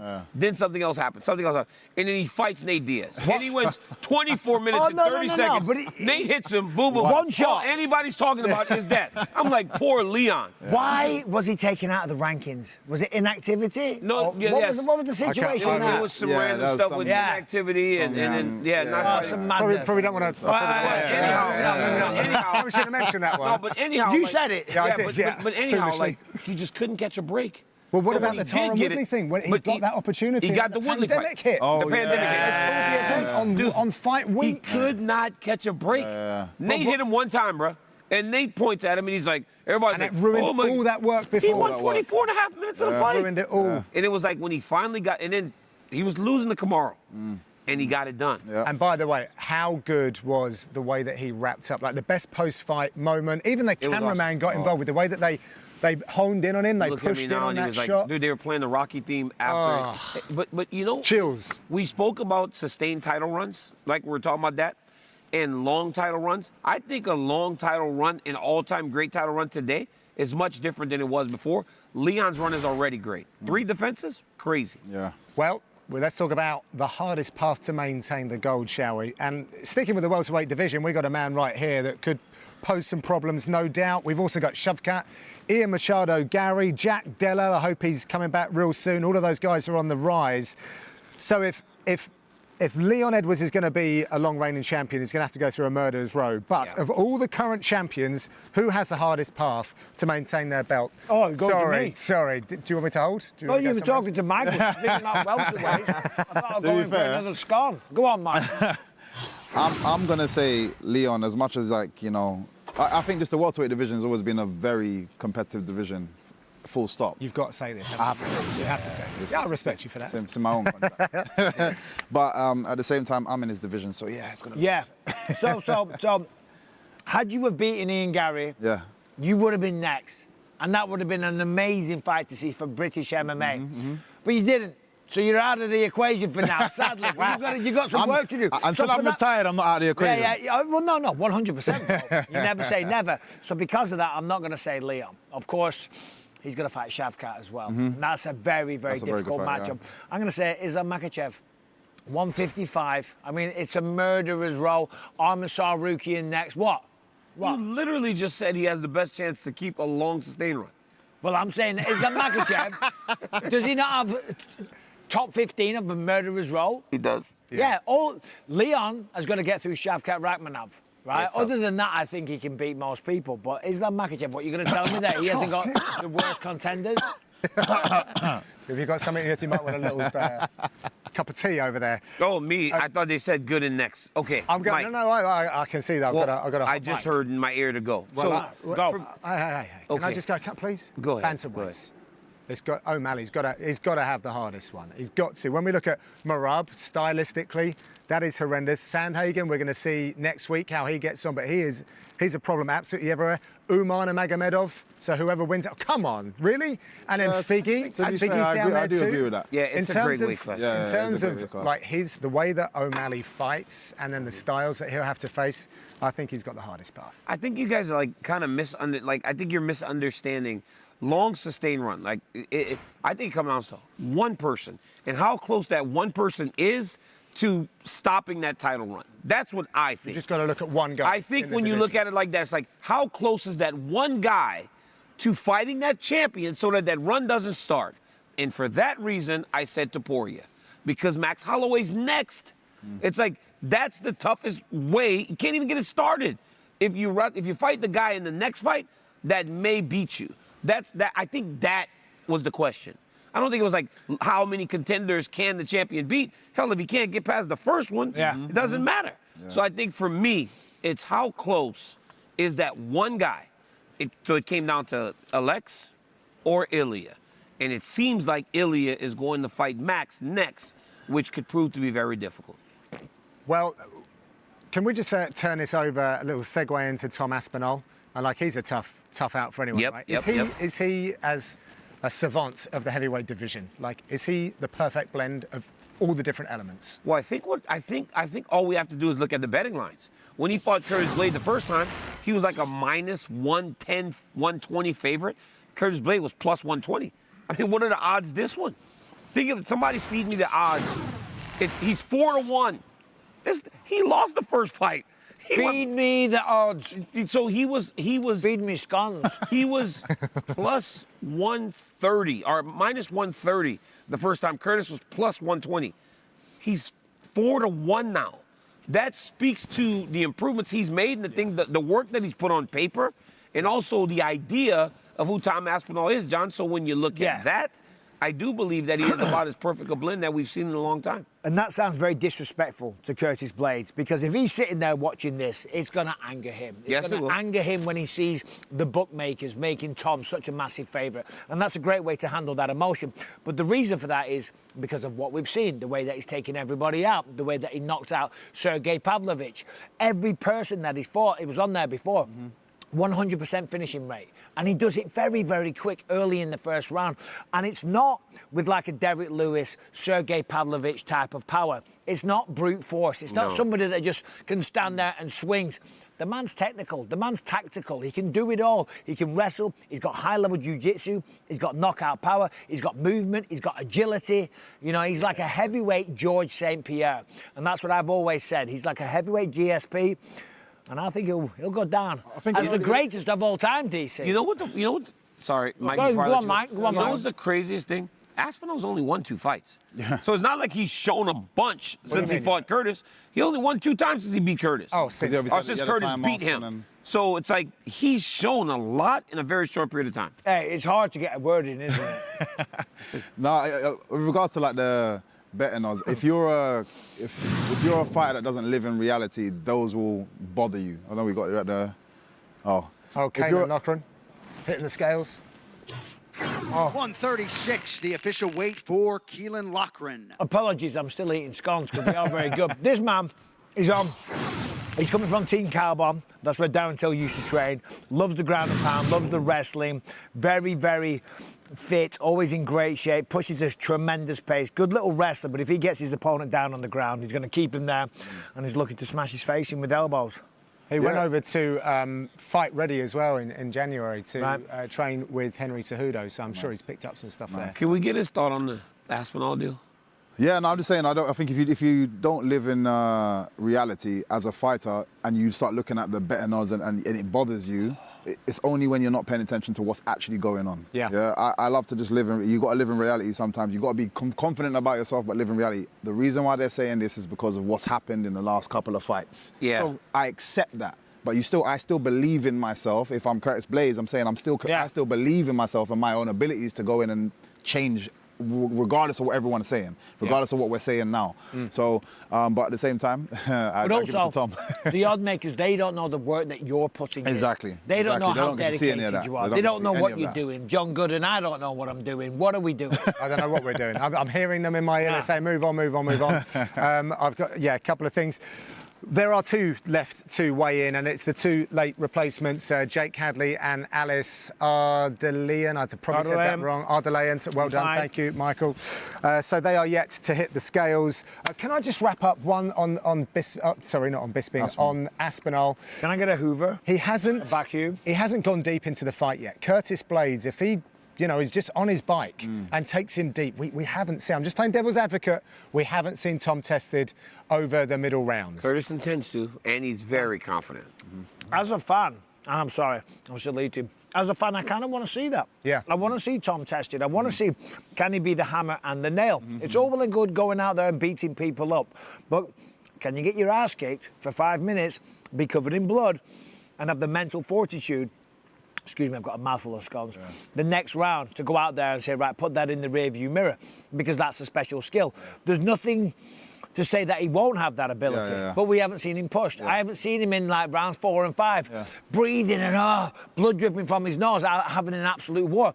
I'm sure that he can, but I want to see it. I want to see him picked. I want to see him picked up, slammed off Curtis Blades, put on his back, eating elbows, and have the mental toughness to fight through that adversity. Again, these are all questions. The problem is he's just that bloody good that we're never not getting answered. Yeah, exactly. But DC, can you just come out of retirement and just give Tom a real test, please, for crying out loud? Should we do some rapid fire? Yes. For UFC 304, I'm going to start with you, Mr. Michael Bisping. True or false? I need some water. Leon, I'll ask this Go ahead. slowly. True or false? Leon Edwards will come out with the same aggression as round 1 in the first of their fights. Oh, without question, because that last time was round 1.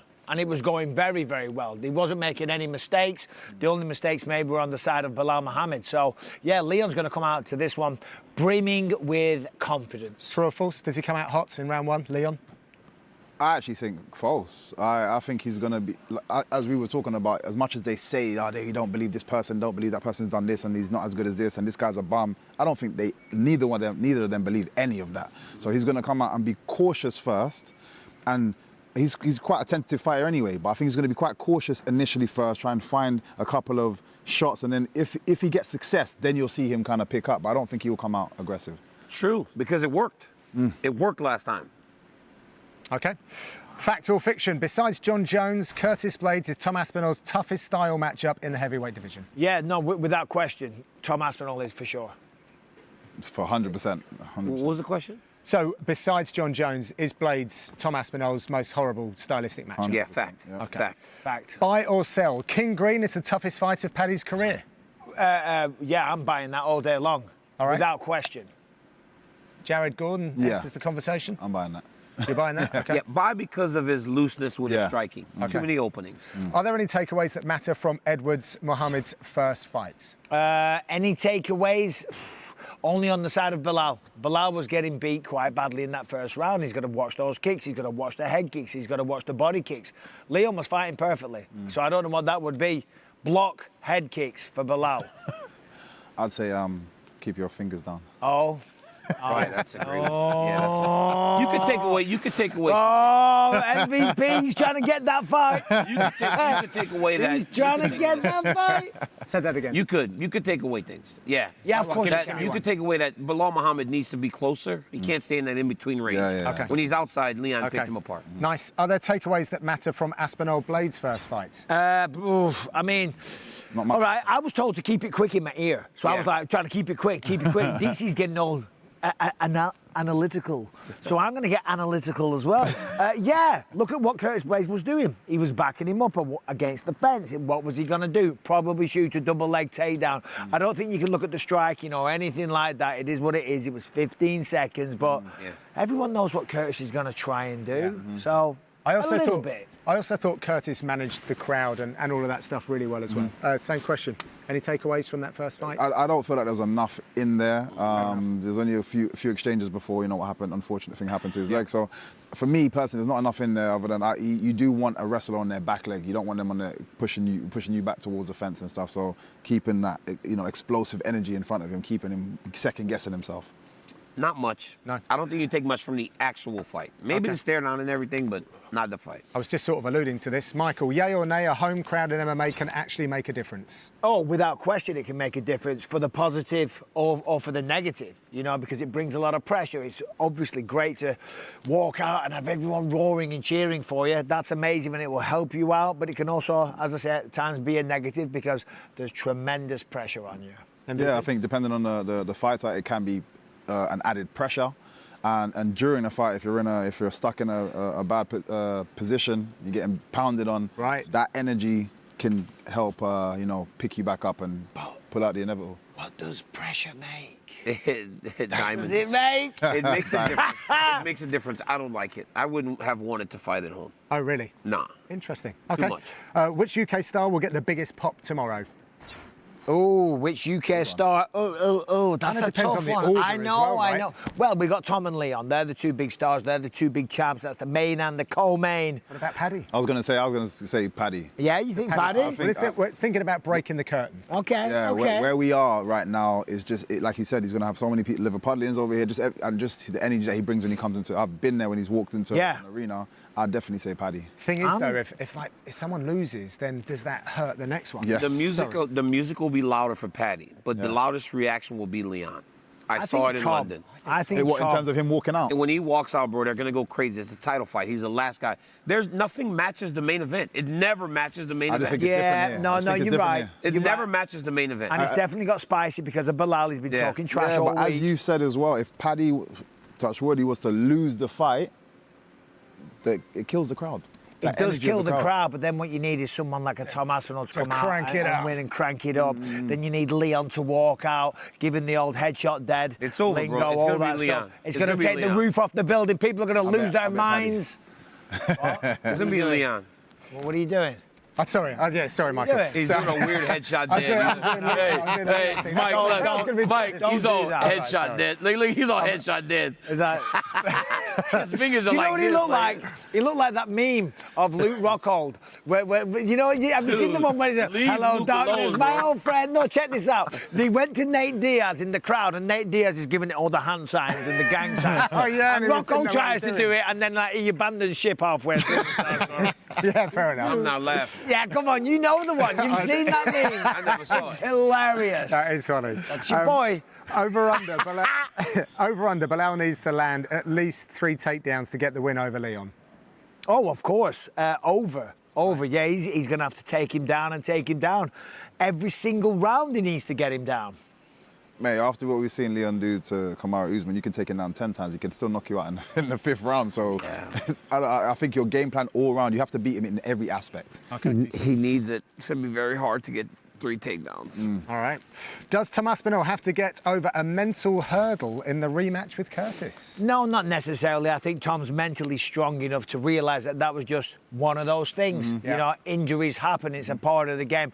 I don't think he's looking at Curtis as the man that caused that injury. You know, so It was it's not waiting to go, wasn't it, his knee? Yeah, and the mental hurdle has already been broken. He's already come back. He's already fought a couple of times. He's fought at the highest level, and he's became interim champ. So no. Yeah, I agree with that. That Blaze doesn't actually represent his injury. I think his injury was just one of those things. Anybody could have been standing across the cage at the time. It just happened to be Blaze. But Blaze, as an opponent, is a difficult opponent. So he's just going to take it as serious. Yeah, I don't think there's a mental hurdle Because he didn't check his kick. Right? Yeah, exactly. All right. Yeah, good point. Who should be next for Alessandro Pantoja at flyweight? Oh, you put me on the spot here. Who should be next for the champ at flyweight? What do you think, MVP? I love that. You know what, stalling. I'd like to hear what DC has to say. Yeah, DC. Come on, man. I just said it's going to be Cop or Mokaev. That's what I think. Really? I think Cop or Mokaev. But then we just signed some guy. I don't know the kid. Tatsuro Taira? No, Tatsuro Taira is also doing well. Kai Asukara? Yes, that kid. And that kid might actually get an opportunity. But Straight in? Dude, I'm telling you, he's a man. But I honestly believe Mokaev, Cop, both are on a short list of people to fight for the belt next. I agree with that. The winner of that fight, or maybe Tatsuro Taira. He had an amazing. I think Taira last just needs a time little out. more time. He might need a bit more time, and the flyweight fight this weekend, as you mentioned. He's fighting Brandon Royval. That's a great fight. That's a very That's good fight. for If he him. emerges Raw from there. dog. Now, if he wins that, put him in a title fight. I raw dogged it on the way here. We got Yeah, I saw that. I saw that. Kai Kara France is back in 12 action hours. soon as well. I mean, no, all right. Kai needs some time. Okay.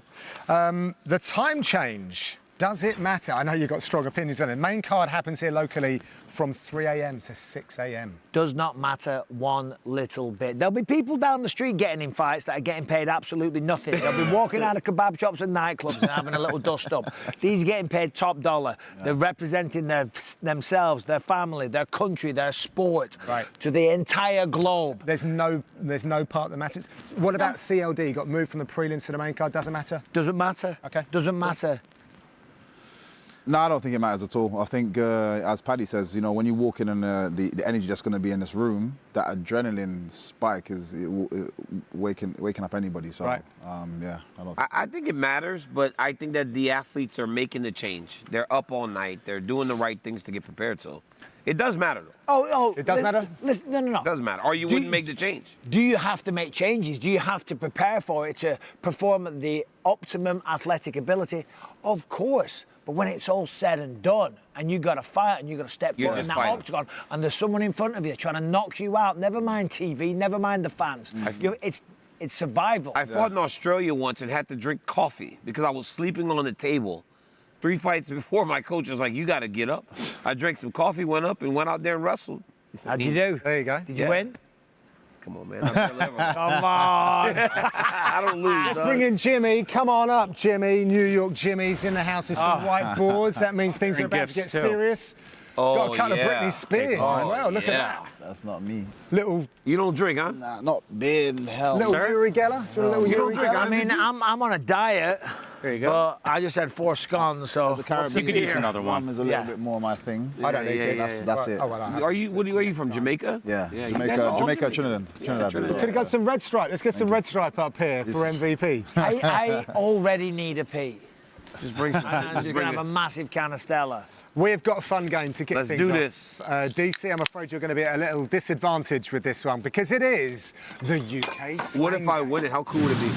Let's not get ahead of ourselves. What is it? The UK slang game. So I will say a slang term from the UK and you guys have to guess what the phrase means. Got to use your whiteboards for this one. Keep that shit close to your chest because he's got some... DC's a cheat. Yeah?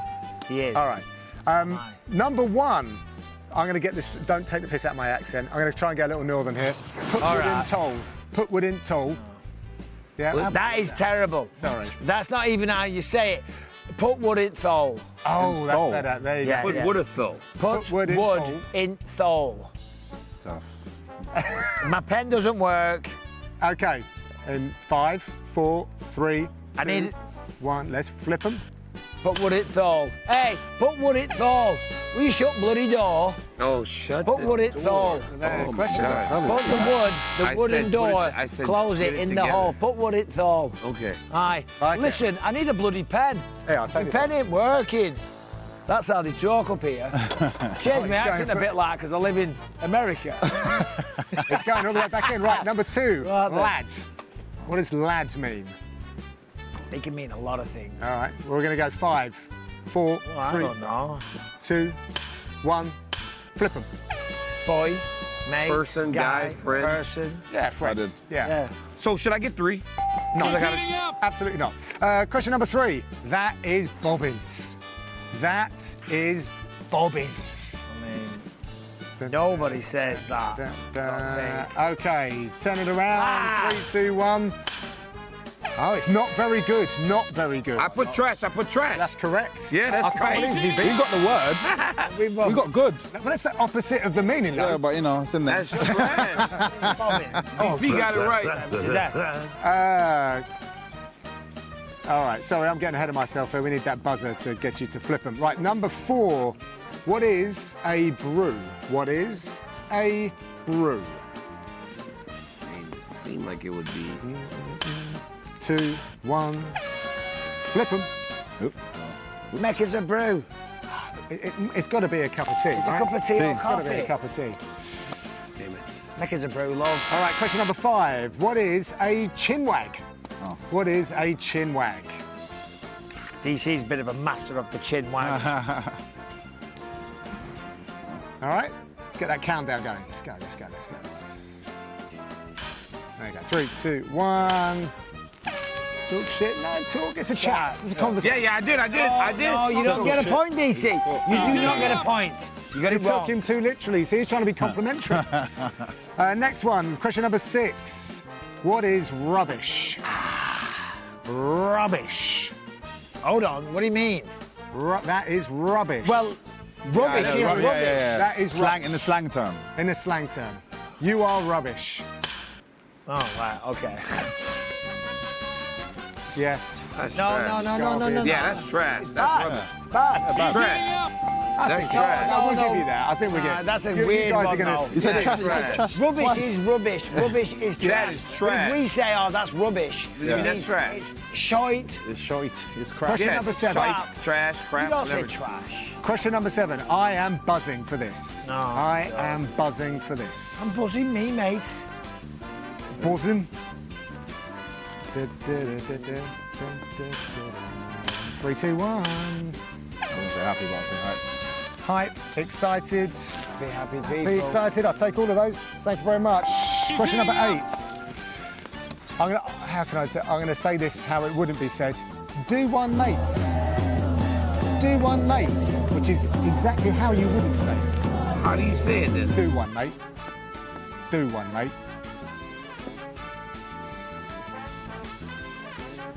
I've probably said that already today. 3, 2, 1. Flip them. Take something. Screw you. Piss off. Yeah, go away. Oh my God. That's Then it. why is it? Do one.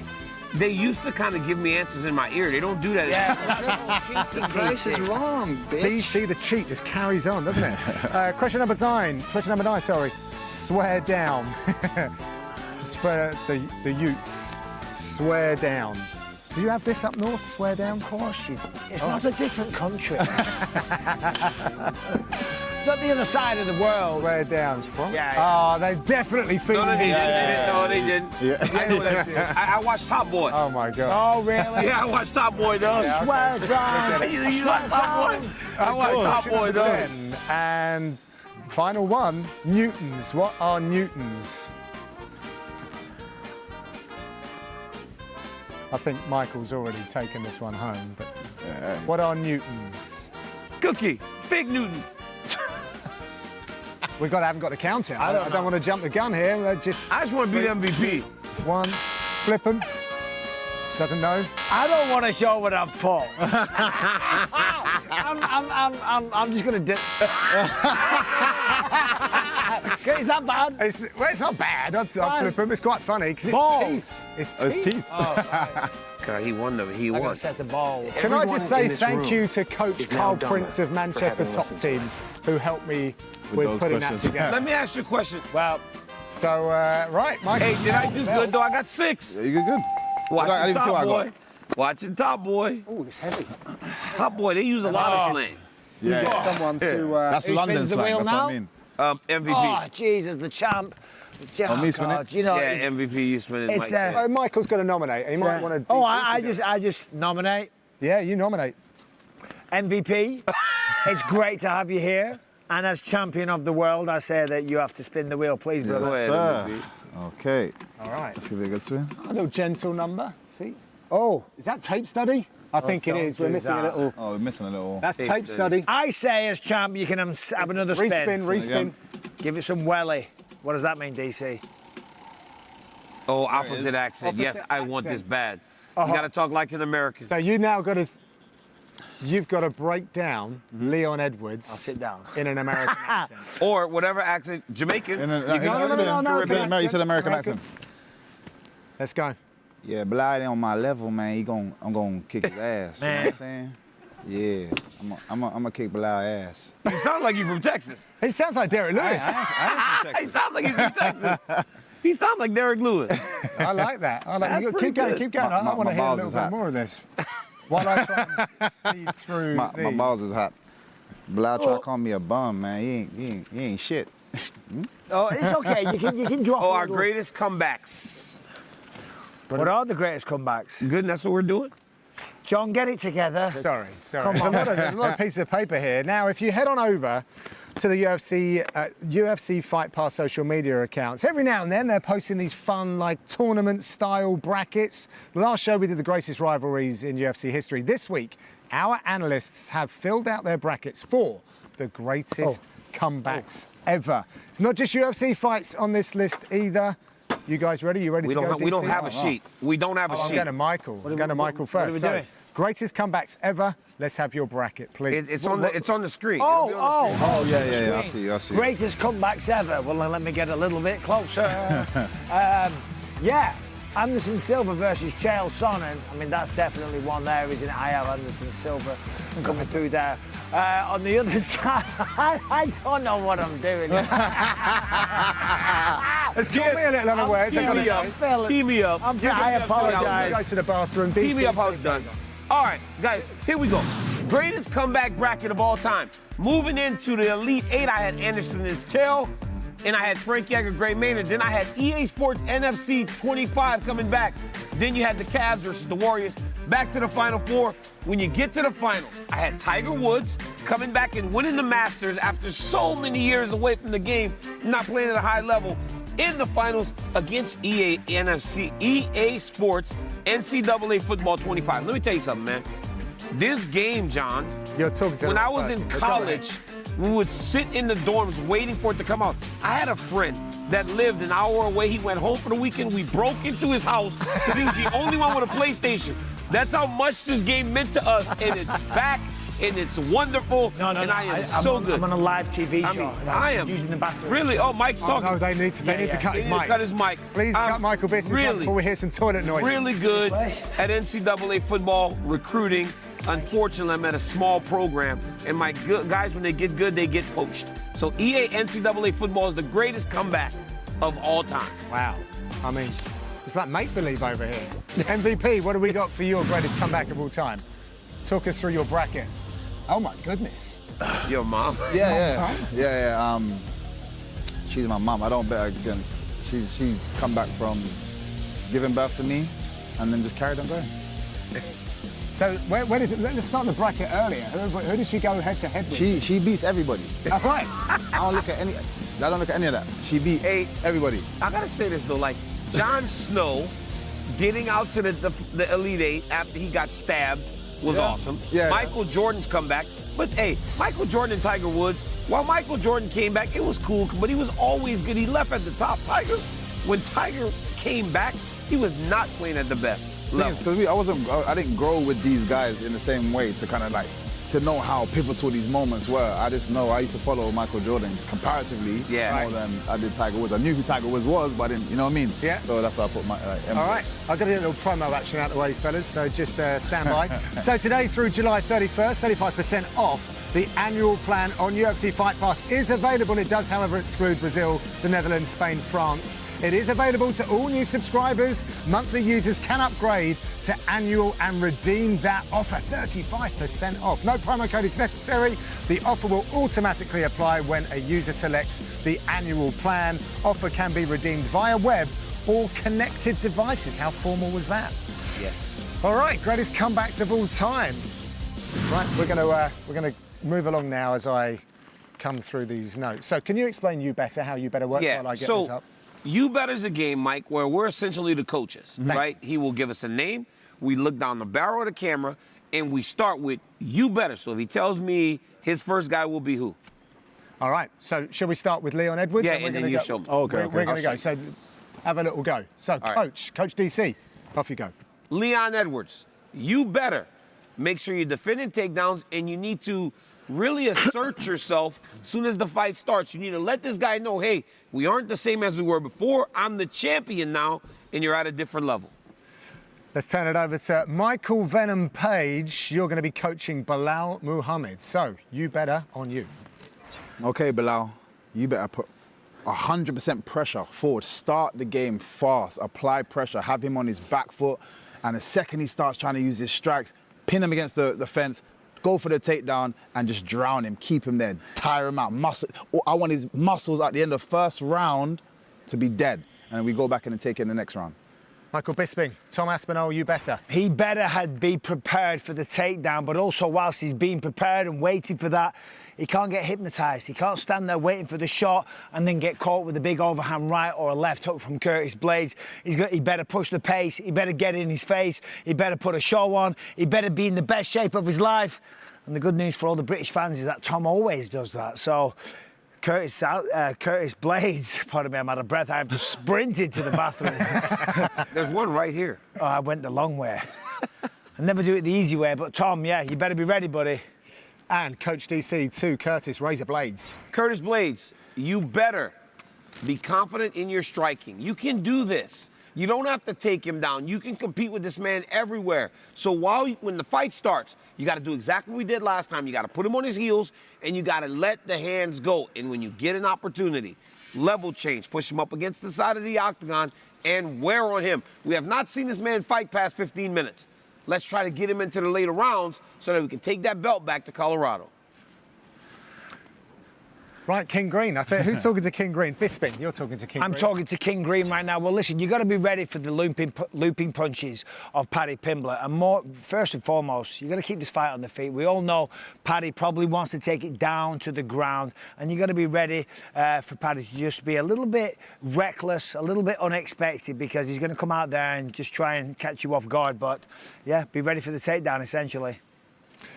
MVP, I would like you to talk to Paddy Pimblett, please. Okay, Paddy, you better go out there, keep your punches down the middle, but to the chest, because he likes to slip his head a lot. Keep it nice and low, down the middle. Show him that you can strike, and then when he tries to engage, you go for your takedown, and once he gets to that floor, he doesn't come back up. He doesn't see the light of sun, the daylight again. Right, we are going to switch gears now, and we are going to do a 40-yard dash. Oh my God. Whoa. So in honour of the Olympics that are starting tonight, we were going to do a little 100-metre race, but we don't really have the space for it. So we're going to do a 40-yard dash. Let's see who is still in their athletic prime. I've just ran half a mile to get to the toilet. You wasted all your energy. Oh my Well, at least I need to go last, guys. Well, I've got no knees. Right. I have 2 total knee I replacements. gotta go last. Sat down for ages. Let's tuck these. MVP should be the one going Oh first. my God, MVP's Jimmy. going to kill it. Who else Are we racing? Is this a sprint? I'm on camera 6. Right, we've got. Let me just introduce who we got here. Obviously, we've got our wonderful analyst. This is Jimmy, New York Jimmy, everyone. Hello. And right at the end there, we have our adjudicator. We have Miles. He has the stopwatch. guys? He's going to make sure that we pass that line correctly. Is it a race? Oh, you time me. So You're just timing Michael, it. Michael, you have to pick the order. Miles has a stopwatch and a whistle down Jeez there. Louise. Miles will say 3, 2, 1, blow the whistle. From this line to the orange line down there, he will capture times. This line or this line? This line right here. This line here or that line there? This line right here. Listen, guys, this line right behind here. it. Starting right behind. Right, Michael. Okay. You have to pick the order. In honour being of timed. MVP doing the weighing show for the first time, I want you to show us how it's done. Set the tone, break the record, go for gold, represent your country. In 3. No, hold on. No. Miles. Miles got that. Okay. Miles. Ready? Miles, you ready? Maybe Ready? the counter. Ready? Jesus. Oh, wait, yeah. 3, 2, 1. 2, Oh, he's fast. 3. 3 seconds. 3 seconds, I got it right. Yeah, DC, you're up next. No. John Good. No, I'm in charge. All right, you ready? I'm going to do these bad boys up. This is a Let me reset. big bull coming at you here, Okay. Miles. Be ready. 3, 2, 1. He went 1, early. 2, 3 and a bit. 3 and a bit, 3 and a quarter. Yeah, 340. 340. I am fast. Or is it Jimmy? Slow. Is it Jimmy or John? Hey, and it's Johnny boy. All right. Let's go, all right. John. 3, 2, 1, and then whistle. Okay. Okay. Let me reset this. Okay. 3, 2, 1. He cheated. 3, 9. 3-9. Yo, well, how was Michael Venom Page 3-0? He was 3-0. He did not run that fast, dude. If we're 3-4, Just saying. He's quick. we got to put Michael Venom Page again. Jimmy's up, Jimmy's up, Jimmy's Okay. up. You have to wait for the whistle. 3, 2, 1. Oh, he's fast. Come on, Jimmy! He's fast. 363. Let's go. Venom Page's time was not right, up. bro. I'll beat all you guys. Oh, shut up, Miles. He's got it. Nobody likes a braggart. On the whistle, all right? Hey, kid. Get off me. 3, 2, 1. Oh, he's That was fast. early. Oh, that's not bad. 318. Oh, He that's won. gonna be- Michael won. Michael Bisping won. No, I got it. Bisping won. No, Venom. They're trying to Right, give so- him. So MVP Give me is the winner. something. Bisping comes I in suck. second. I came last. welcome, He you're went welcome. How about early. that? He went early. I mean, I'm the oldest. I've still got the oldest knees. So now we're actually just right. going to have a little breaker here. So hold on. Michael Venom Page, DC. Well, we Miles didn't is whistle. gonna- Miles, this is going to be on you. Okay. Miles, is it No, on hold the on, whistle hold or on. is It's it? 3, 2, 1, whistle, okay? No cheating, DC. 3, 2, 1. Oh, he went fast. He went fast. Oh, get back. No. He went fast Hey, again. He does it hey. every He's allowed to time. That's go because he's fast. faster. Of course he went He fast. jumps. He's racing. He definitely He jumps. jumps. He's a cheater. You guys ready? So you got Tense. I want to race DC. 3, 2, 1. Oh, get back. Get back. You could get a That's a disqualification. egregious false start. You're both facing a disqualification. Any false start, you lose. Hold up. Can I race you? 3, 2, 1, whistle. 3, Excuse me. Sorry. What's happening here? Oh, my bad. There you go. 3, 2, 1. There you go. Good. Oh, MVP. and MVP. To be fair, cheated. MVP had to change course as well there. He 'cause the cheated. Cameraman. No, that's fair and square. You don't want zero Good job. problems. Good job, guys. Good job. Okay, you two. Bisbing and Jimmy. Oh, jeez. Oh. You're Yeah, calling yeah, the yeah. shots now? I don't want to do it hold against Jimmy. Michael. So disrespectful. I want to go at a double champ. No, I want to go at a I think that's a good contender. Give me Jimmy.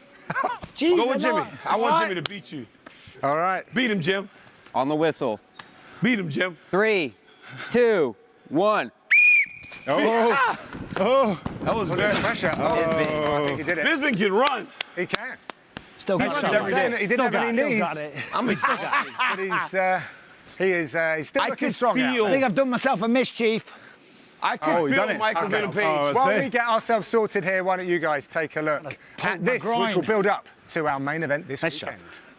I can feel MVP. Obviously, we have unfinished business. The last fight ended after not even half a minute, so wasn't really a fight in my opinion, and we gotta get to the bottom of that.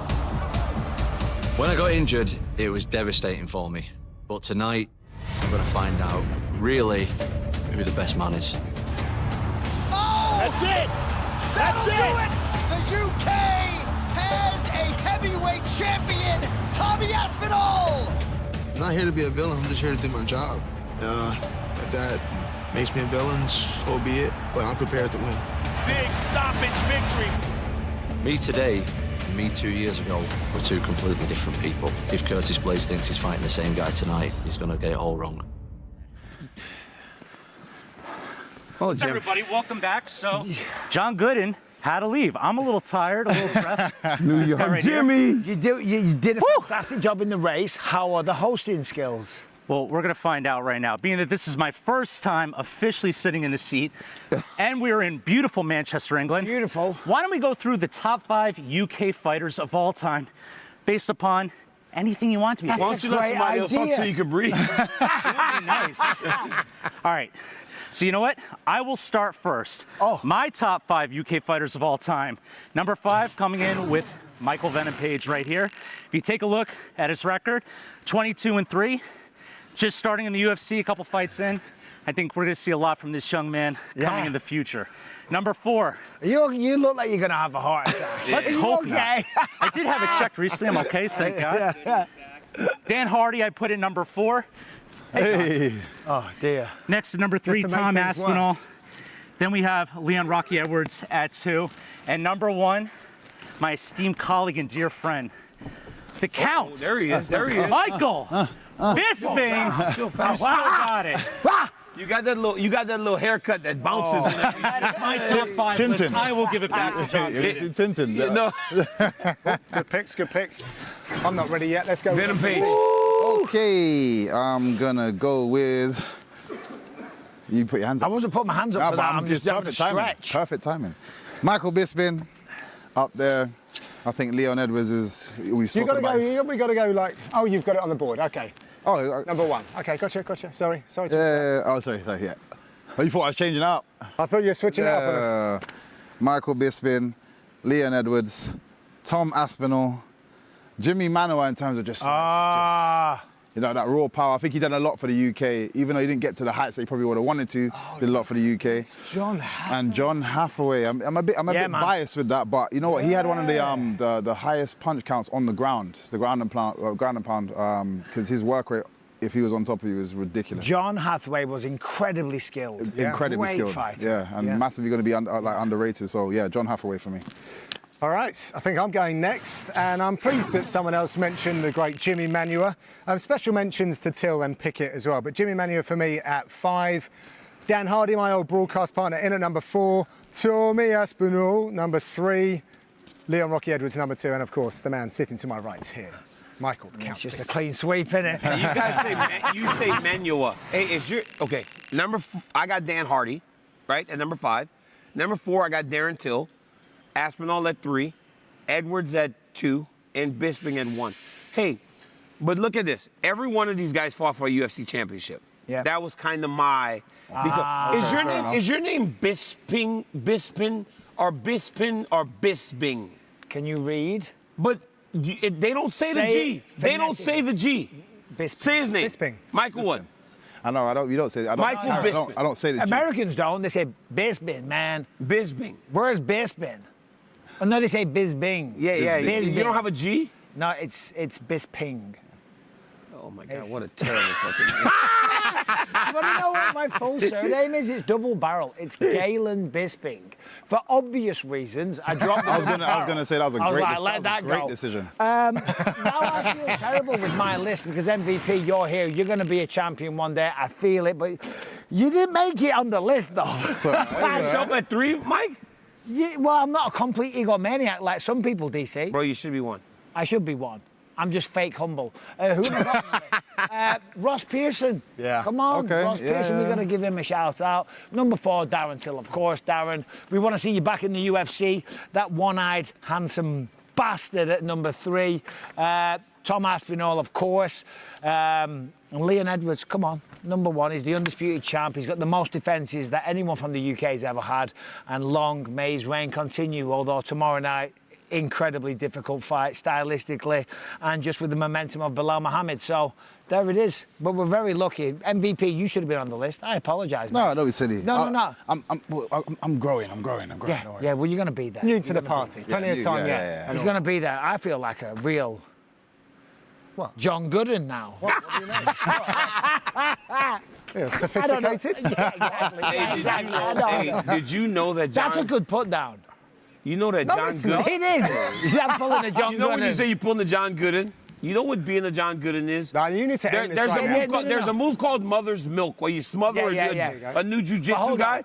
Gooden did it to... No. Gooden did it to Fitzy. But in the UK... he called out my name, son. In the UK, you probably say it in America as well, someone can be a good one. He's a good one. He's a good one, meaning a good person, a good egg, whatever. You know, so he's a John Gooden. Which means... Yeah, we did. No, it's the opposite. All right. He went, he's a good egg. That was an emotional roller coaster there, Well, I'm very pleased that we're switching gears here now, back to the women's. Jake Hadley is ambling his way onto the stage. You know, he's shown a lot of courage taking this fight because his last 2 he's pulled a John Gooden. But he's got a very, very tough fight, and that tells you everything that you need to know about this guy, Jake Hadley. Tremendous fighter, very, very skilled, and wants to get back in the winner column. But it's a really, really tough stylistic matchup, and that's why I respect this man so much. He looks for worried. Stepping up. Short notice. Well, he should be worried. Yeah, he looks very worried as he's waiting for the curtain. Well, he must have been big because he's up a weight class from where he's typically up a weight from where he normally fights. He's about to pull a John Gooden. So John Gooden can be anything really bad. Anything bad now. Anything really bad. handsome, eloquent. He's pulling a John Gooden here. Oh, no. I mean, my hairline is not as good. He's going to pull a DC, in fact. He's got to keep his hands off that towel. Look at him. Grab the towel, You know bro. about that, huh? Grab the towel. Look, you got to keep his hands. His hands on it. 137. 137. Jake Hadley he was over. He was over by a pound. It looked like he could have placed his hands there. Yeah, it did. It was very close. He should have done it.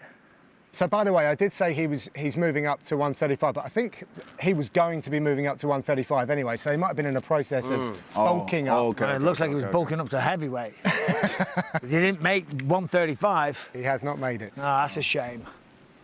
1 pound over. So he gets an hour though, right? Or is that... No, was this not the hour? He hasn't weighed in before, so this was his so I first guess he gets an hour from now. So he's got an hour from It's now. such a hard thing to do, though, man. He came over here, quit his sweat. He'd have to go back and... You got to break a sweat and get rolling to lose a pound. I've only ever had to do that once. It sucks. Once. But I was like a spit's worth over. Okay, so you it wouldn't be too yeah, bad. No, Yeah, that's I nothing. was like the tiniest But think bit. about a pound. It's when I fought Jason Miller, and I'm like, "God, are you serious?" It was like 1/4 of an ounce or something like that, but he was just being difficult. I went, all right, wait there, 2 minutes, I'll be back. Literally ran to the gym, ran for 5 minutes, went back, made weight. Yeah. You know, so. Got it done. Professional, John. Of course. Never missed weight. Same. There we go. Missed weight. All right, let's Well move done, along Mike. now, because it is time for Ares Tech defensive strategies. So discover why UFC athletes trust Ares Tech, the viral EMF protection solution and official UFC partner to boost performance and neutralize wireless radiation. MVP, we start with you. You're picking Tom Aspinall for your defensive strategies. So defensively, what he needs to do, I think, you know, obviously, let's say Blaze gets him to the floor. I think off his back, he needs to be very, very aggressive. Don't be stagnant. Don't kind of try to punch your way out from there, because he'll happily just wait there and try to win rounds that way. I think if he's aggressive submission-wise, and I've actually had the privilege of working with him as well and seeing his jiu-jitsu, and I know he's very skilled in that area. If he's aggressive of that, it's going to force Blaze to keep moving, which is going to create space, allow him to get back to his feet and back to where he's at, you know, most dangerous, which is striking. So being very aggressive off his back. DC, defensive strategies for Leon Rocky Edwards. You know, Leon Edwards, while he did show good takedown defense against Kamaru Usman, Belal Muhammad wrestles different, right? So he's got to maintain action in the center of the octagon. He cannot get pushed against the fence. Belal, while he might have shorter arms, is very big up top. He's got a huge back. So he does a really good job of getting his hands locked around your legs and taking you down. So for Leon Edwards, he's got to be in the middle, and he cannot get pushed against the fence. Because the one thing that Kamaru Usman does is he keeps attacking the legs. Belal is okay just kind of pushing you against the fence, holding you, and just kind of taking rounds off you by just really controlling the round. Bisping, you're up. Yeah, look, listen, for King Green. King Green, yeah, he just said Leon Edwards on there. Yeah, I think it's similar, though, for Leon Edwards. Keep the fight on the feet. Of course, Paddy's got a big advantage when it comes to Brazilian Jiu-Jitsu on the ground. So, obviously, keep the fight on the feet. Be aware of the looping punches as well. Paddy isn't as quick or as slick or as skilled a striker as Bobby, but he is effective, and the man does have power. So, he's going to be swinging those looping shots whilst masking the takedown. Often, you can get caught with those blows, so he's got to be aware of that. And Bobby Green likes to have his hands nice and low. He's going to have to bring them up here and there. We know he likes to showboat and he likes to talk trash to his opponents and exude confidence, but tuck that chin and have the hands up. And he's got to look for the counters as well, you know. So Bobby Green, King Green, I still struggle with that every single time, but keep the fight on the feet and just watch out for those looping shots, essentially. Thank you all, gentlemen, for your Ares Tech defensive strategies. EMF radiation is a growing concern for everyone. Discover why UFC athletes trust Ares Tech, the viral EMF protection solution and official UFC partner to boost performance and neutralize wireless radiation. Visit arestech.com to get yours. All right, moving along here, and we will shortly be discussing the rent-free moment. It's a staple on the morning weigh-in show. Everyone picks a moment that lives in their minds rent-free, and we're going to link it all in because it's in Manchester, because we're in the UK. We're going to go UK-centric, and apparently, oh Jesus, we're starting with me on rent-free moments. Can I start with you, Michael? Start with me. You pulled the John Gooden. Go for it. Oh, I've got to go with Jimmy Manua's KO of Corey Anderson. Jimmy was the guy that was really holding things up in the UK for a while, continually headlining cards, and he came out with this one shot, one kill, and it was a massive moment in the London's O2 Arena. UFC 70, 2007, the UFC's first trip back to Manchester and the UK in quite some time. And look at that, Mirko Cro Cop hits the canvas, left leg cemetery, right leg hospital, it didn't matter. He wasn't throwing a kick. It was great. Gabriel Gonzaga, the jiu-jitsu master, knocking out Cro Cop. Unreal. Oh, look at MVP. this. Well, this was mine as well, just got to say. This is yours, yeah? I had this one, man. Nobody expected this to happen. But what an epic fight in the UK as well. Anderson Silva is a great for, I think, for many fighters and for such a long time. This is such a great fight. Look at that. You can just see the pure aggression from Bisping, man, and rightly deserved to get his hand raised. So, I think great fight in the UK. I think this fight right here was what started Anderson's decline. He was never the same after you guys fought. All right, for me, look, I'm back on camera. And because this one was, well, I'll never forget this. So in America, at times, you really annoyed a lot of us. What we didn't know was how much people appreciated you here. And I still didn't know it, even watching you defend the belt against Dan Henderson. But we were in London, and we were sitting at the commentary table, and this happened. And that I'll never forget. You stood up, and I mean the reaction from these people, Michael, that has to mean the world to you. It really does. Guys, watch it. What an absolute legend, huh? What an absolute legend. There it is. Come on, let's go. I mean, it never gets old. You lift your hands up and we do this. Oh, my God. Some incredible You lifted your hand. They went crazy. It was unbelievable. Yeah, I'll never forget that. And I'll never forget the love and appreciation that I've had from these fans. MVP, you know what I'm talking about. The UK fans are amazing. Without them, I wouldn't be sitting here talking to you guys right now. That's why I work so hard, sacrifice so much, and they just support me every single step of the way, through the highs, through the lows, through the ups and downs, through me acting like an idiot at times. They always stuck by my side. So people of the UK and around the world, thank you very much. It was awesome, bro. It was awesome. I loved it. We're going to do it again. Jimmy's Saturday night. Well. Yeah, no, when I think to mind, the first one that came was March 2019, London O2 Arena, Darren Till versus Jorge Masvidal. The place was deafening during Darren Till's walkout. Then come the second round, boom, straight back, pin drop silence when that knockout happened. That is a good one, Jimmy. And I will say, bonus points, another big thing happened that night. Anyone want to take a guess what that was? I know. No, the three-piece and some chips. Leon in the back. No, right Michael Bisping got announced that he was entering the UFC Hall of Fame that night at the O2 in front of that crowd. And it was a real privilege to announce that as well, mate. All right, I'm not tired of this shit now. Well, we're going to stay with I want to change my I'm tired of it as well. It's like, how many times can I pretend that I'm humble? Let's move on with this shit. You're like, and rightfully so. I should be getting We can shift this over to some other UK legends, because now we're going to go through our top UK bands or artists of all times. Guys in the truck, who would you like me to go to first? Not me. My list is terrible. Oh, am I going first? All right. Well, my top three looks a little like this. Number one, it's got to be the Beatles. They've broken all the records. They were just fantastic. Unbelievable band. Number two, it is Queen. Again, same thing with the Beatles, just absolutely epic. And then I'm going to go with Elton John. Elton John went to the same school as me, funnily enough. And, God. From Watford. He pulled the John Gooden. Little shout out to Ed Sheeran as well. 'Cause he's doing big things. You guys all went to school there? What do you mean all? Elton John and Ed Sheeran went to that school? No. You just. Ed Sheeran's from like what? Norfolk. So, Bisping. Yeah, I mean, listen, it's the Beatles, isn't it? It's one of the greatest of all time. Am I the biggest fan of the Beatles? No, but you've got to have respect for what they did for the musical world. After that, who was it? My eyes are so bad. Blur and Oasis.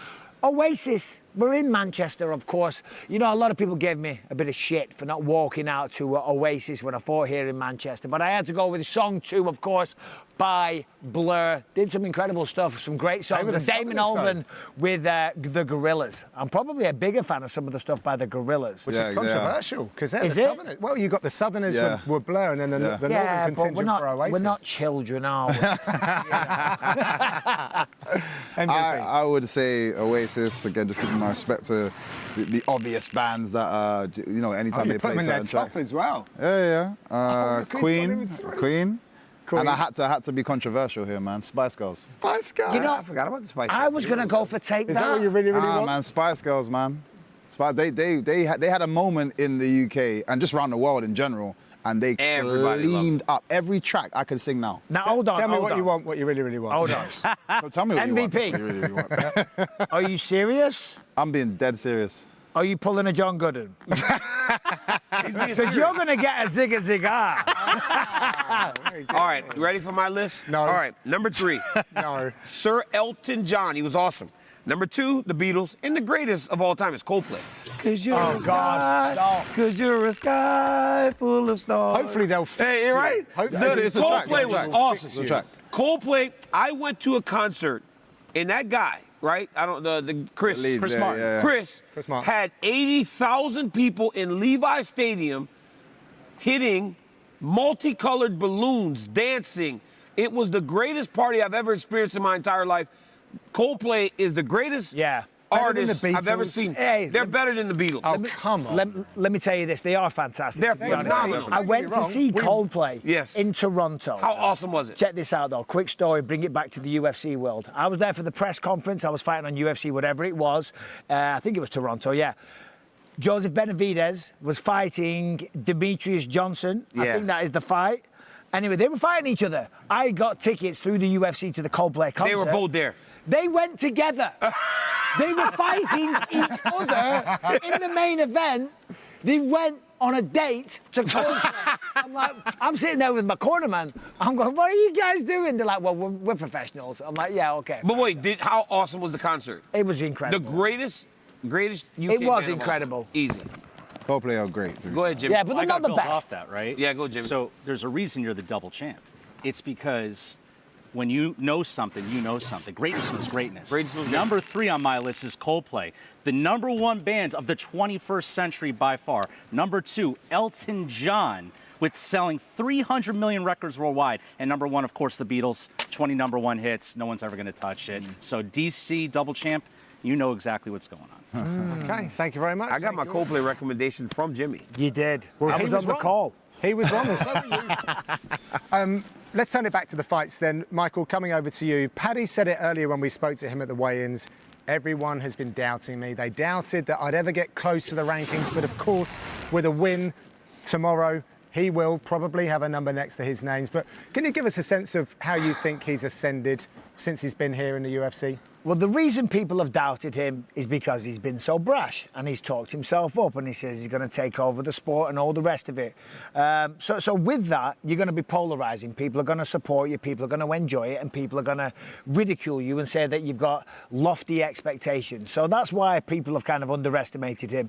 It's been a natural progression, if you ask me. You don't instantly go into the rankings. You know, he was fighting Luigi Vendramini and people like that, and he took care of them very, very well. Jordan Levitt tapped him out very, very quickly. Then he stepped up against Jared Gordon, right? Tough opponent, close fight. Then Tony Ferguson. So if you ask me, if you're planning out a fighter's trajectory in the UFC to the rankings, I think it's been absolutely perfect. Yeah, to be fair, I think people's misunderstanding is when you get into the spotlight, depending on your actual ability, people forget that there's two different things. So, for example, when I first jumped on the scene, I landed this crazy, tornado kick. Everyone was like, "Oh, this guy needs to fight Anderson Silva." I'm like, "Bro, I've done."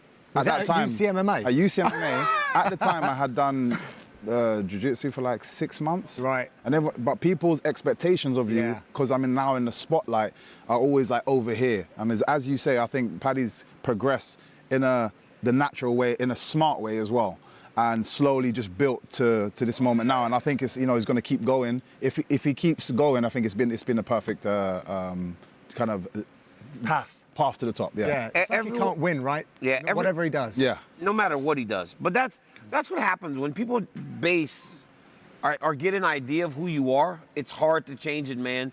They all loved him in the beginning. And I don't know what happened. It was the Jared Gordon fight when he said he won, when he didn't, and he was like, but he recognized that. He was like, I'll never have such a strong opinion in the octagon until I go back and I watch it again. He recognized it. But the reality is this. He fought the right guys, and now he gets his test. We will learn a lot about Paddy Pimblett this weekend. We will know what happens for him in the future after this weekend. If he doesn't fight well, we will know that a lot of work still needs to be done. But if he can get through Bobby Green, you'll go, man, maybe this kid is now ready to start fighting the elite of the division. And his contract got re-signed 2 days ago. There is no issue. Like, he's getting everything worked out. Oh, he got it done? Oh, yeah. You got to remember, though, about that Jared Gordon thing. Everyone was like, oh, he was so confident afterwards, and he talked this and he talked that. The man's just been through 15 minutes of war. Yeah. Adrenaline is spiking. It's running through your body like crazy. You won. Yes. You won. You're going You're crazy. like, oh, this is amazing. You know? Yeah, Yeah, and you he might wrecks say. his foot, And then didn't he? you've got, never mind the foot, then you've got a megaphone. in front of your face. Yeah. And then you're held accountable for the words that come out of your mouth. You know, I mean, there's temporary insanity going on there if you're wired a certain way. People don't realize the adrenaline that you're running. But we're all different. Yeah, I'm extremely opposite. I think I give myself too much of a hard time if the result wasn't exactly the way I wanted it to go. So I end up on the mic like the adrenaline in that moment is crazy. Yeah. When you're in there with Rogan, that adrenaline is crazy. Yeah. Gentlemen, while you pick up your whiteboards, I'm going to tell the folks at home what we got coming up. So here in the UK, there's a big football thing, right? And we've got the red and blue. We certainly have that here in Manchester. So I'm going to be asking these guys who they think the person that I'm going to propose is he red or is he blue? Is he for Manchester United or is he for or her for Manchester City? Do we all have our pens and whiteboards? All right. We're ready? Good. Oh, I'm ready, John. Good. Glad to hear it. Right. Number one, coming in hot. Is Tom Brady a red or is he a blue? Tom Brady, is he United, red, or is he Man City, blue? Spin 'em. He's a red. Wow. So number two, moving along. John Gooden. Anybody that sounds like they want to be really cool, they'll like Man United. Oh boy. Because they'll try to be like, I'm a guy that follows I'm a tradition. Man U fan. Yeah, well, As you're a wearing Black that. City. Well, I forgot one, didn't I? They forced me to wear it. So next celebrity, is Justin Bieber a red or is he a blue? Is he United or is he City? Oh, God, I don't know. 3, 2, 1. Jeez, look at you. Well, what are you guys He's a doing? blue. Reading OK Magazine. We're not You reading know what I OK mean? Magazine. Jeez. It's just, no, it's like he's younger, their though. personalities would just fit the team. You're just This following should be them a on little social easier. media, All right, obsessed. let's go. This should be a little bit easier. So our third celeb is Habib Nurmagomedov. Is he a red or is he a blue? Oh, what am I doing? I'm writing down the team. Spin 'em. What? He likes blue, dude. I see him at What's that? Manchester He's a red. City. He's a United guy. Oh my God! I see Khabib at Man City all the time. That is crazy. We were going to dinner with Erling Haaland and Kevin De Bruyne. Yeah. Well, he was probably going to spit in their soup. Next up, Snoop Dogg. Is he a red or a blue? Snoop Dogg. Oh, Snoop Doggy Dogg. I feel bad that Snoop Dogg has a team and I don't. Blue. Is he a red or a blue? I said blue. Blue. He is a blue. Yeah, because you got to remember Snoop's gang affiliation. Oh yeah. yeah. Very true. Very Good true. one. Very Yeah. true. Very true. Next up, her hips don't lie. It's Shakira. Is she a blue or is she a red? Is she United or City? She's a little older, so. No, yeah, that's what I'm thinking. She's a red. Yeah, we can't- Sorry. The countdown hasn't started, Yeah. so Oh, you're we're all wrong. She's a We're all blue. wrong. But her Listen, ex-husband Shakira used to can play do for no Man United wrong. at one point. Oh, is that right? Oh, that's that? interesting. Well, maybe that's why she's gone to Yeah, I was blue. gonna say. Right, fast. We need fast responses to this one. Usain Bolt. Is he a red or is he a blue? DC was caught. Don't do that. DJ. Hey, try to look up. That's terrible writing, but it says red, not Rod. All right. He is indeed a United fan. He's a red. Damn it. Yeah, I knew that one. Next up, Bill Gates. That's random. Is Bill Gates a red or is Bill Gates a blue? Bill Gates. Bill Gates. I mean, Spin 'em. He's actually a blue. He's a City fan. Oh, Michael Venom Page is killing this. I don't even know how to pronounce this guy's name. Next up, Luka Doncic. Is he a Oh, red that's Luka. or is he a blue? I keep saying red. Doncic I is. should have said red just by the odds, but I'm saying blue. True blue. Oh. Well, you're all wrong. He's a red. I should have stuck with it. Damn it, Luca. Stay the path, Bisping. Oh, and I've got to dispute this one. This is interesting. Ilya Taporia. Is he a red or is he a blue? I didn't think he'd be. Is he a red or is he a blue? What are we going to do? Because I know that. Really? I think this is right because of We're about the to find history. out. All right. He's a red. Well done, DC. So Manchester City beat Real Madrid in the Right. Champions League finals. That's why. Yeah. So it's 5-5, MVP and DC. So Got it one could more, come yeah? down to this. Could we have a tiebreaker if not? So this is our 10th and final celebrity. Lewis Hamilton, oh, go on, son. Is he a red or a blue? I'm just gonna guess this one. You're a big F1 fan now, right? Yeah, not really. Come on, get involved, get involved. Is he a red or a blue? Turn him over, guys. MVP know it. He knows it. Oh, he's a blue. He's got it. He's a blue. Oh, yeah, baby! Give me my fucking belt, bitch! Give me my belt, bitch! The champ is here! That was tailor-made for you, that one, I feel. The champ is here. Oh, wait. Are you saying because Lewis Hamilton is black, I know what he likes? Is that what you said? Oh, my God! What you say, little Florida boy? I want you to spin the wheel, John. All right. Because you pulled the John Gooden. I'm not letting up. You have to. No That's way. the way this shit works, No. man. What do you think I am, you slave? No, you're not. I picked it up Mirror off the floor. affirmations. I will God, meet you halfway. We gotta get this mirror affirmations off the disc. What is this? I don't know what this is. What is this mirror affirmation? So you gotta put it in your face and tell yourself positive things. Oh, what do I see myself? What do I Well, say you gotta say to yourself how good you are when reality is pulling a John Gooden is a very bad thing. John, despite what Mr. Walmsley said to you in assembly all those years ago, when you're not a good un, you're a bad un. You are. Your grandmother, your tater said you are a good un, through and through. Mr. You're Walmsley. great. You will be great one day. Second best is good enough and has been for John Gooden. There we Wow, go. that's pretty That got good. deep. That was good, Gooden. What was your teacher's name, Mr. Wembley? All right. Walmsley. While I compose myself after that, let's take a... Oh, What? well, I'm being told, well, they're changing things up on me. We're going to go to some football team stuff right here. Okay. Yeah. This is Okay, So what are we doing here? This is right down We have my been alley. asked to pick our best five-a-side football team using UFC fighters. Yes. This was good. I enjoyed this. I did enjoy this. I enjoyed this. Well, DC, because I know you love a little FIFA, Yes. we're going to go to you first. So All right. give me... Sorry, I should have said, we need a keeper. We need three midfielders and defenders. and then we need one striker. Yes. Okay. So who you got, son? My goalie. Remember, the goalie has to be big. He's has to be agile. So I'm taking Tom Aspinall as my goalie. Aspinall's my goalie. My mids, my defenders, Volkanovski, because he played football. He played Australian. But doesn't matter. I'm picking Tai Tuivasa on the back line. He's my center back. You got to go through that big wall as my enforcer. And I've got Makachev playing the right back. I got right back Makachev, center back Tuivasa, left back Volkanovski. And my striker... Volk hasn't got a left boot, though. Hey, my striker, I don't throw in hope. I aim, and I fire. Adesanya, right? He's a sniper. You want a guy that knows how to put the ball in the back of the net. Adesanya, I don't throw in hope. I aim and fire. That's my five. That's a good squad. Not bad. It's not bad. Let's see what MVP's got. I'm gonna say because Spain just won the Euros, so my team is very creative, likes to be very playful. I can't believe you'd bring that up. Yeah, I'll definitely bring that up. But as you say, as a goalie needs to be quite tall, agile. So I got Johnny Walker in there, really tall. Johnny Walker. You know he's going to do some you need mad someone shit tall. He's going to do between some crazy sticks. jump. He's the kind of guy that do that scorpion kick, like that goalkeeper did. Save a goal by doing Yeah. So in outfield, I put myself out there because I already know I can kick some balls sometimes. Adesanya as well. So again, just two playful people. In the midfield. Yeah. Creative. Creative. Like a Paul Pogba, big guy, but still, can do the stuff. And Sean O'Malley as well.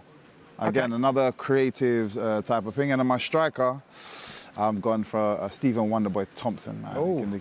Sean O'Malley's the kind of guy that would wear pink or white boots on the pitch. He'd be up in the air in seconds. 2-foot challenge. Yeah. And especially be amazing. on the mean streets. He'd be on the wings, just... But yeah, he'd probably jump that, wouldn't he? Let's see what you got. Skill. All right, here's mine. So between the sticks, I agree with you, DC. Tom Aspinall, you need someone athletic, intimidating, etc. Now, I don't know if you guys caught it, but Cyril Gann, he was in a big charity game in France, and he looked solid at the back. Oh, okay. He actually almost suplexed the guy as well, so I think that he'd work well. I've been speaking to Giga Chikadze about organising a charity football game for the longest time. I know he's pretty useful as well, so Giga Chikadze will be in there. Jose Aldo, wasn't he one of the best footballers we had coming through? I'd put him in the midfield. And I don't know if you guys saw this. There's a little controversy whether this video was true or not. But Leon Edwards can lace a football. Let me tell you, if that was true, Guys, go on the interweb and look at this. Did Kobe Bryant jump over a car backwards too? Well, all right, okay. But I would put Leon up there regardless. I've tried to run side by side with that guy. He is fast. Yeah, and they've got the wrong list here because I had Leon Edwards on there. But still, in the goal, Tom Aspinall, of course. They don't get much bigger than him. We've got Topuria, we've got Jose Aldo and Islam in the midfield. 3 little, fast, nippy, skilled people. And then Leon Edwards, I think it says Lerone Murphy there, but either of them would be a great striker. Lerone used to play for a team, right? Was it Man United? I think it was United. What, youth? He played the youth academy? Yeah, he did, yeah. Yeah. So Lerone Murphy. I want to put inside knowledge there. We got some.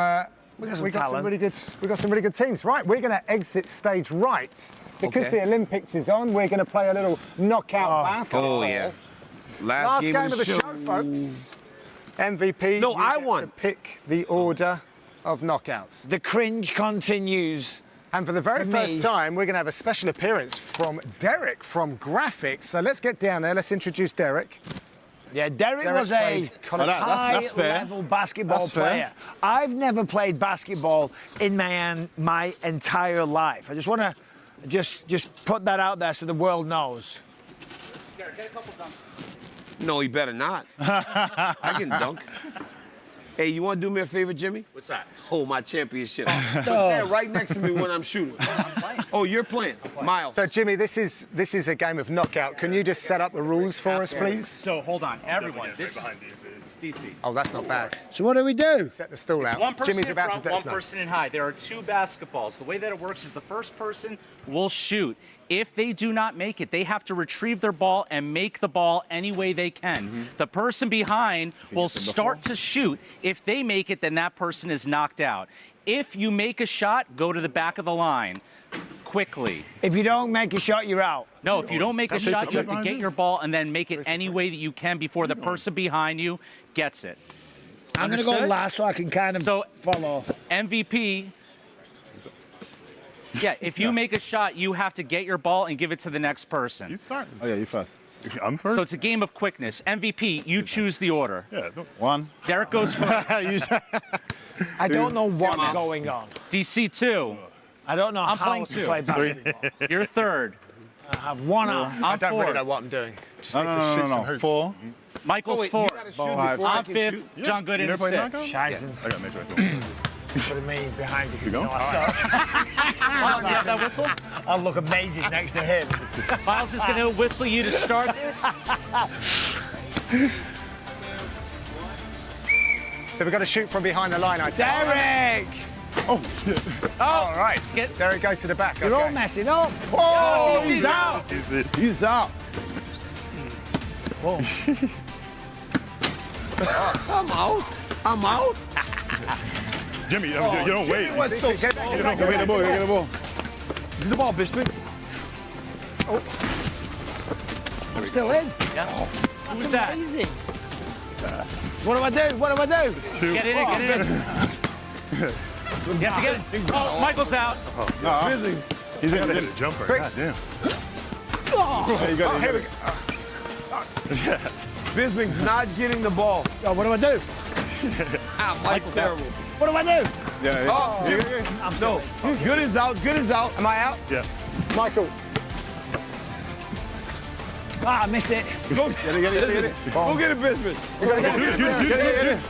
There you go. Now, Get the ball, get the ball, get the ball. Get it.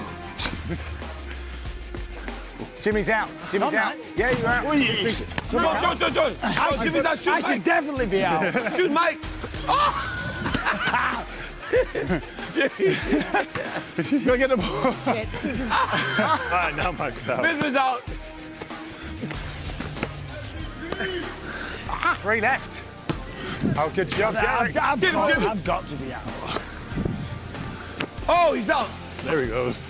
Oh, he's out. He's smack talking him as Shoot well. it, MVP. Shoot it. Shoot it, MVP. Shoot it. MVP. All right. Go, MVP. Shoot it. Shoot it, MVP. Hey, miss. Oh, my God. Oh, nice. Go, MVP. Run. Hey. Oh, this is hotly contested. Oh, hello. Oh, the pressure's on. Get it up there. Want mics for them to trust the He's hitting off the backboard. MVP. Whoa. Oh! Oh, that could have cost you. Just hold. You still got time? There we go. He's heating up. Nice work. Okay. I took him out straight away. Hey, man. Hey, stick my I knew I was like, bro, did you mess up? You got me out. I can't believe I didn't play No any one football. saw. Oh, thank you. Oh, wonderful. You got little J though. You got little J. I've got the Shit. Good job, brother. Oh, we got some company in the house. What's up, everybody? How we Welcome, doing, Manchester? They've stitched me up here. They've got me playing basketball against Americans. Everybody made it, but they're telling me to shoot. They're telling me to shoot without actually shooting when I'm really Steph Curry. What happened just now? Man, get out. That's actually fun though. Filing in. They're filing in. What's up, guys? Is that for the win? Is that for the win? All right, while these guys are getting in their seats, Mike, I'm going to come to you. Let's talk a little Leon Edwards, Belal Muhammad. Let's start with you talking for Leon Edwards. What are his keys to victory tomorrow night? Keys to victory for Leon Edwards? For Leon. Leon, keep the fight on the feet. Do his thing. You know, use the striking. Keep Belal at bay. But basically, just stay nice, cool, calm and collected. Do his thing. I think he's got all the advantages in the world on the feet. If he can stay on his feet, I think he wins pretty easily. MVP, let's turn it over and make a case for Belal Muhammad. What are his keys to victory? Keys to victory. He needs to get Leon on his back. Keep him on his back. He's going to have a better chance. Leon on the floor going for submissions than he is standing in front of him. So he needs to get him on his back. Your choice. Who do you want to give keys for? You know, for Belal Muhammad, he's got to pressure Leon Edwards, and he's got to make the fight shorter. How do you make the fight shorter? You press him against the octagon side. The more time they spend together, it's better for Belal Muhammad. If they are at space and at distance, he will struggle against Leon Edwards, who's a sniper. Michael, the fans haven't had us here in Manchester for the longest time. Since you were here, in fact, what can we expect from the people of Manchester? I'll tell you what you can expect from the people of Manchester. Make some fucking noise! They never disappoint, John. They never disappoint, and that's why they are the best crowd in the world. Thank you all for being here. John Gooden, next question. Are you guys going to be tired at 3 or 4 in the morning? Are you going to get quiet, or are you going to get the energy going? Let's have another rehearsal. Manchester, how loud is it going to be at 6 a.m. tomorrow morning? That's better. What do you think of these guys, MVP? Guys, anytime I'm fighting in the UK, it's always crazy, always crazy. I would have loved to have fought here. I was in Miami though, and them guys was loud.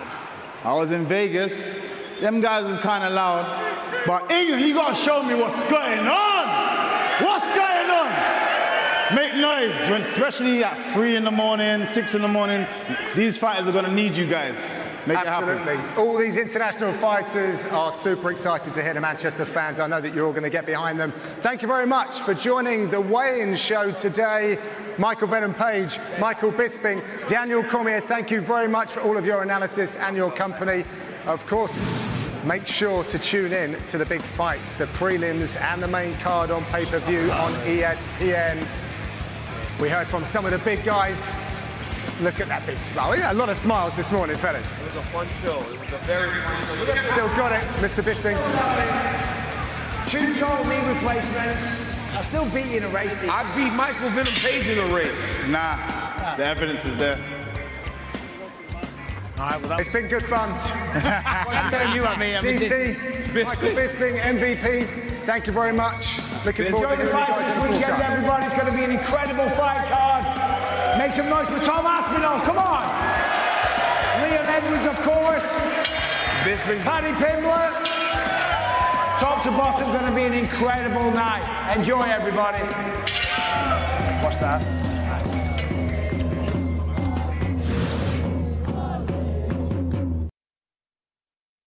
You don't want 0 problems, big fella.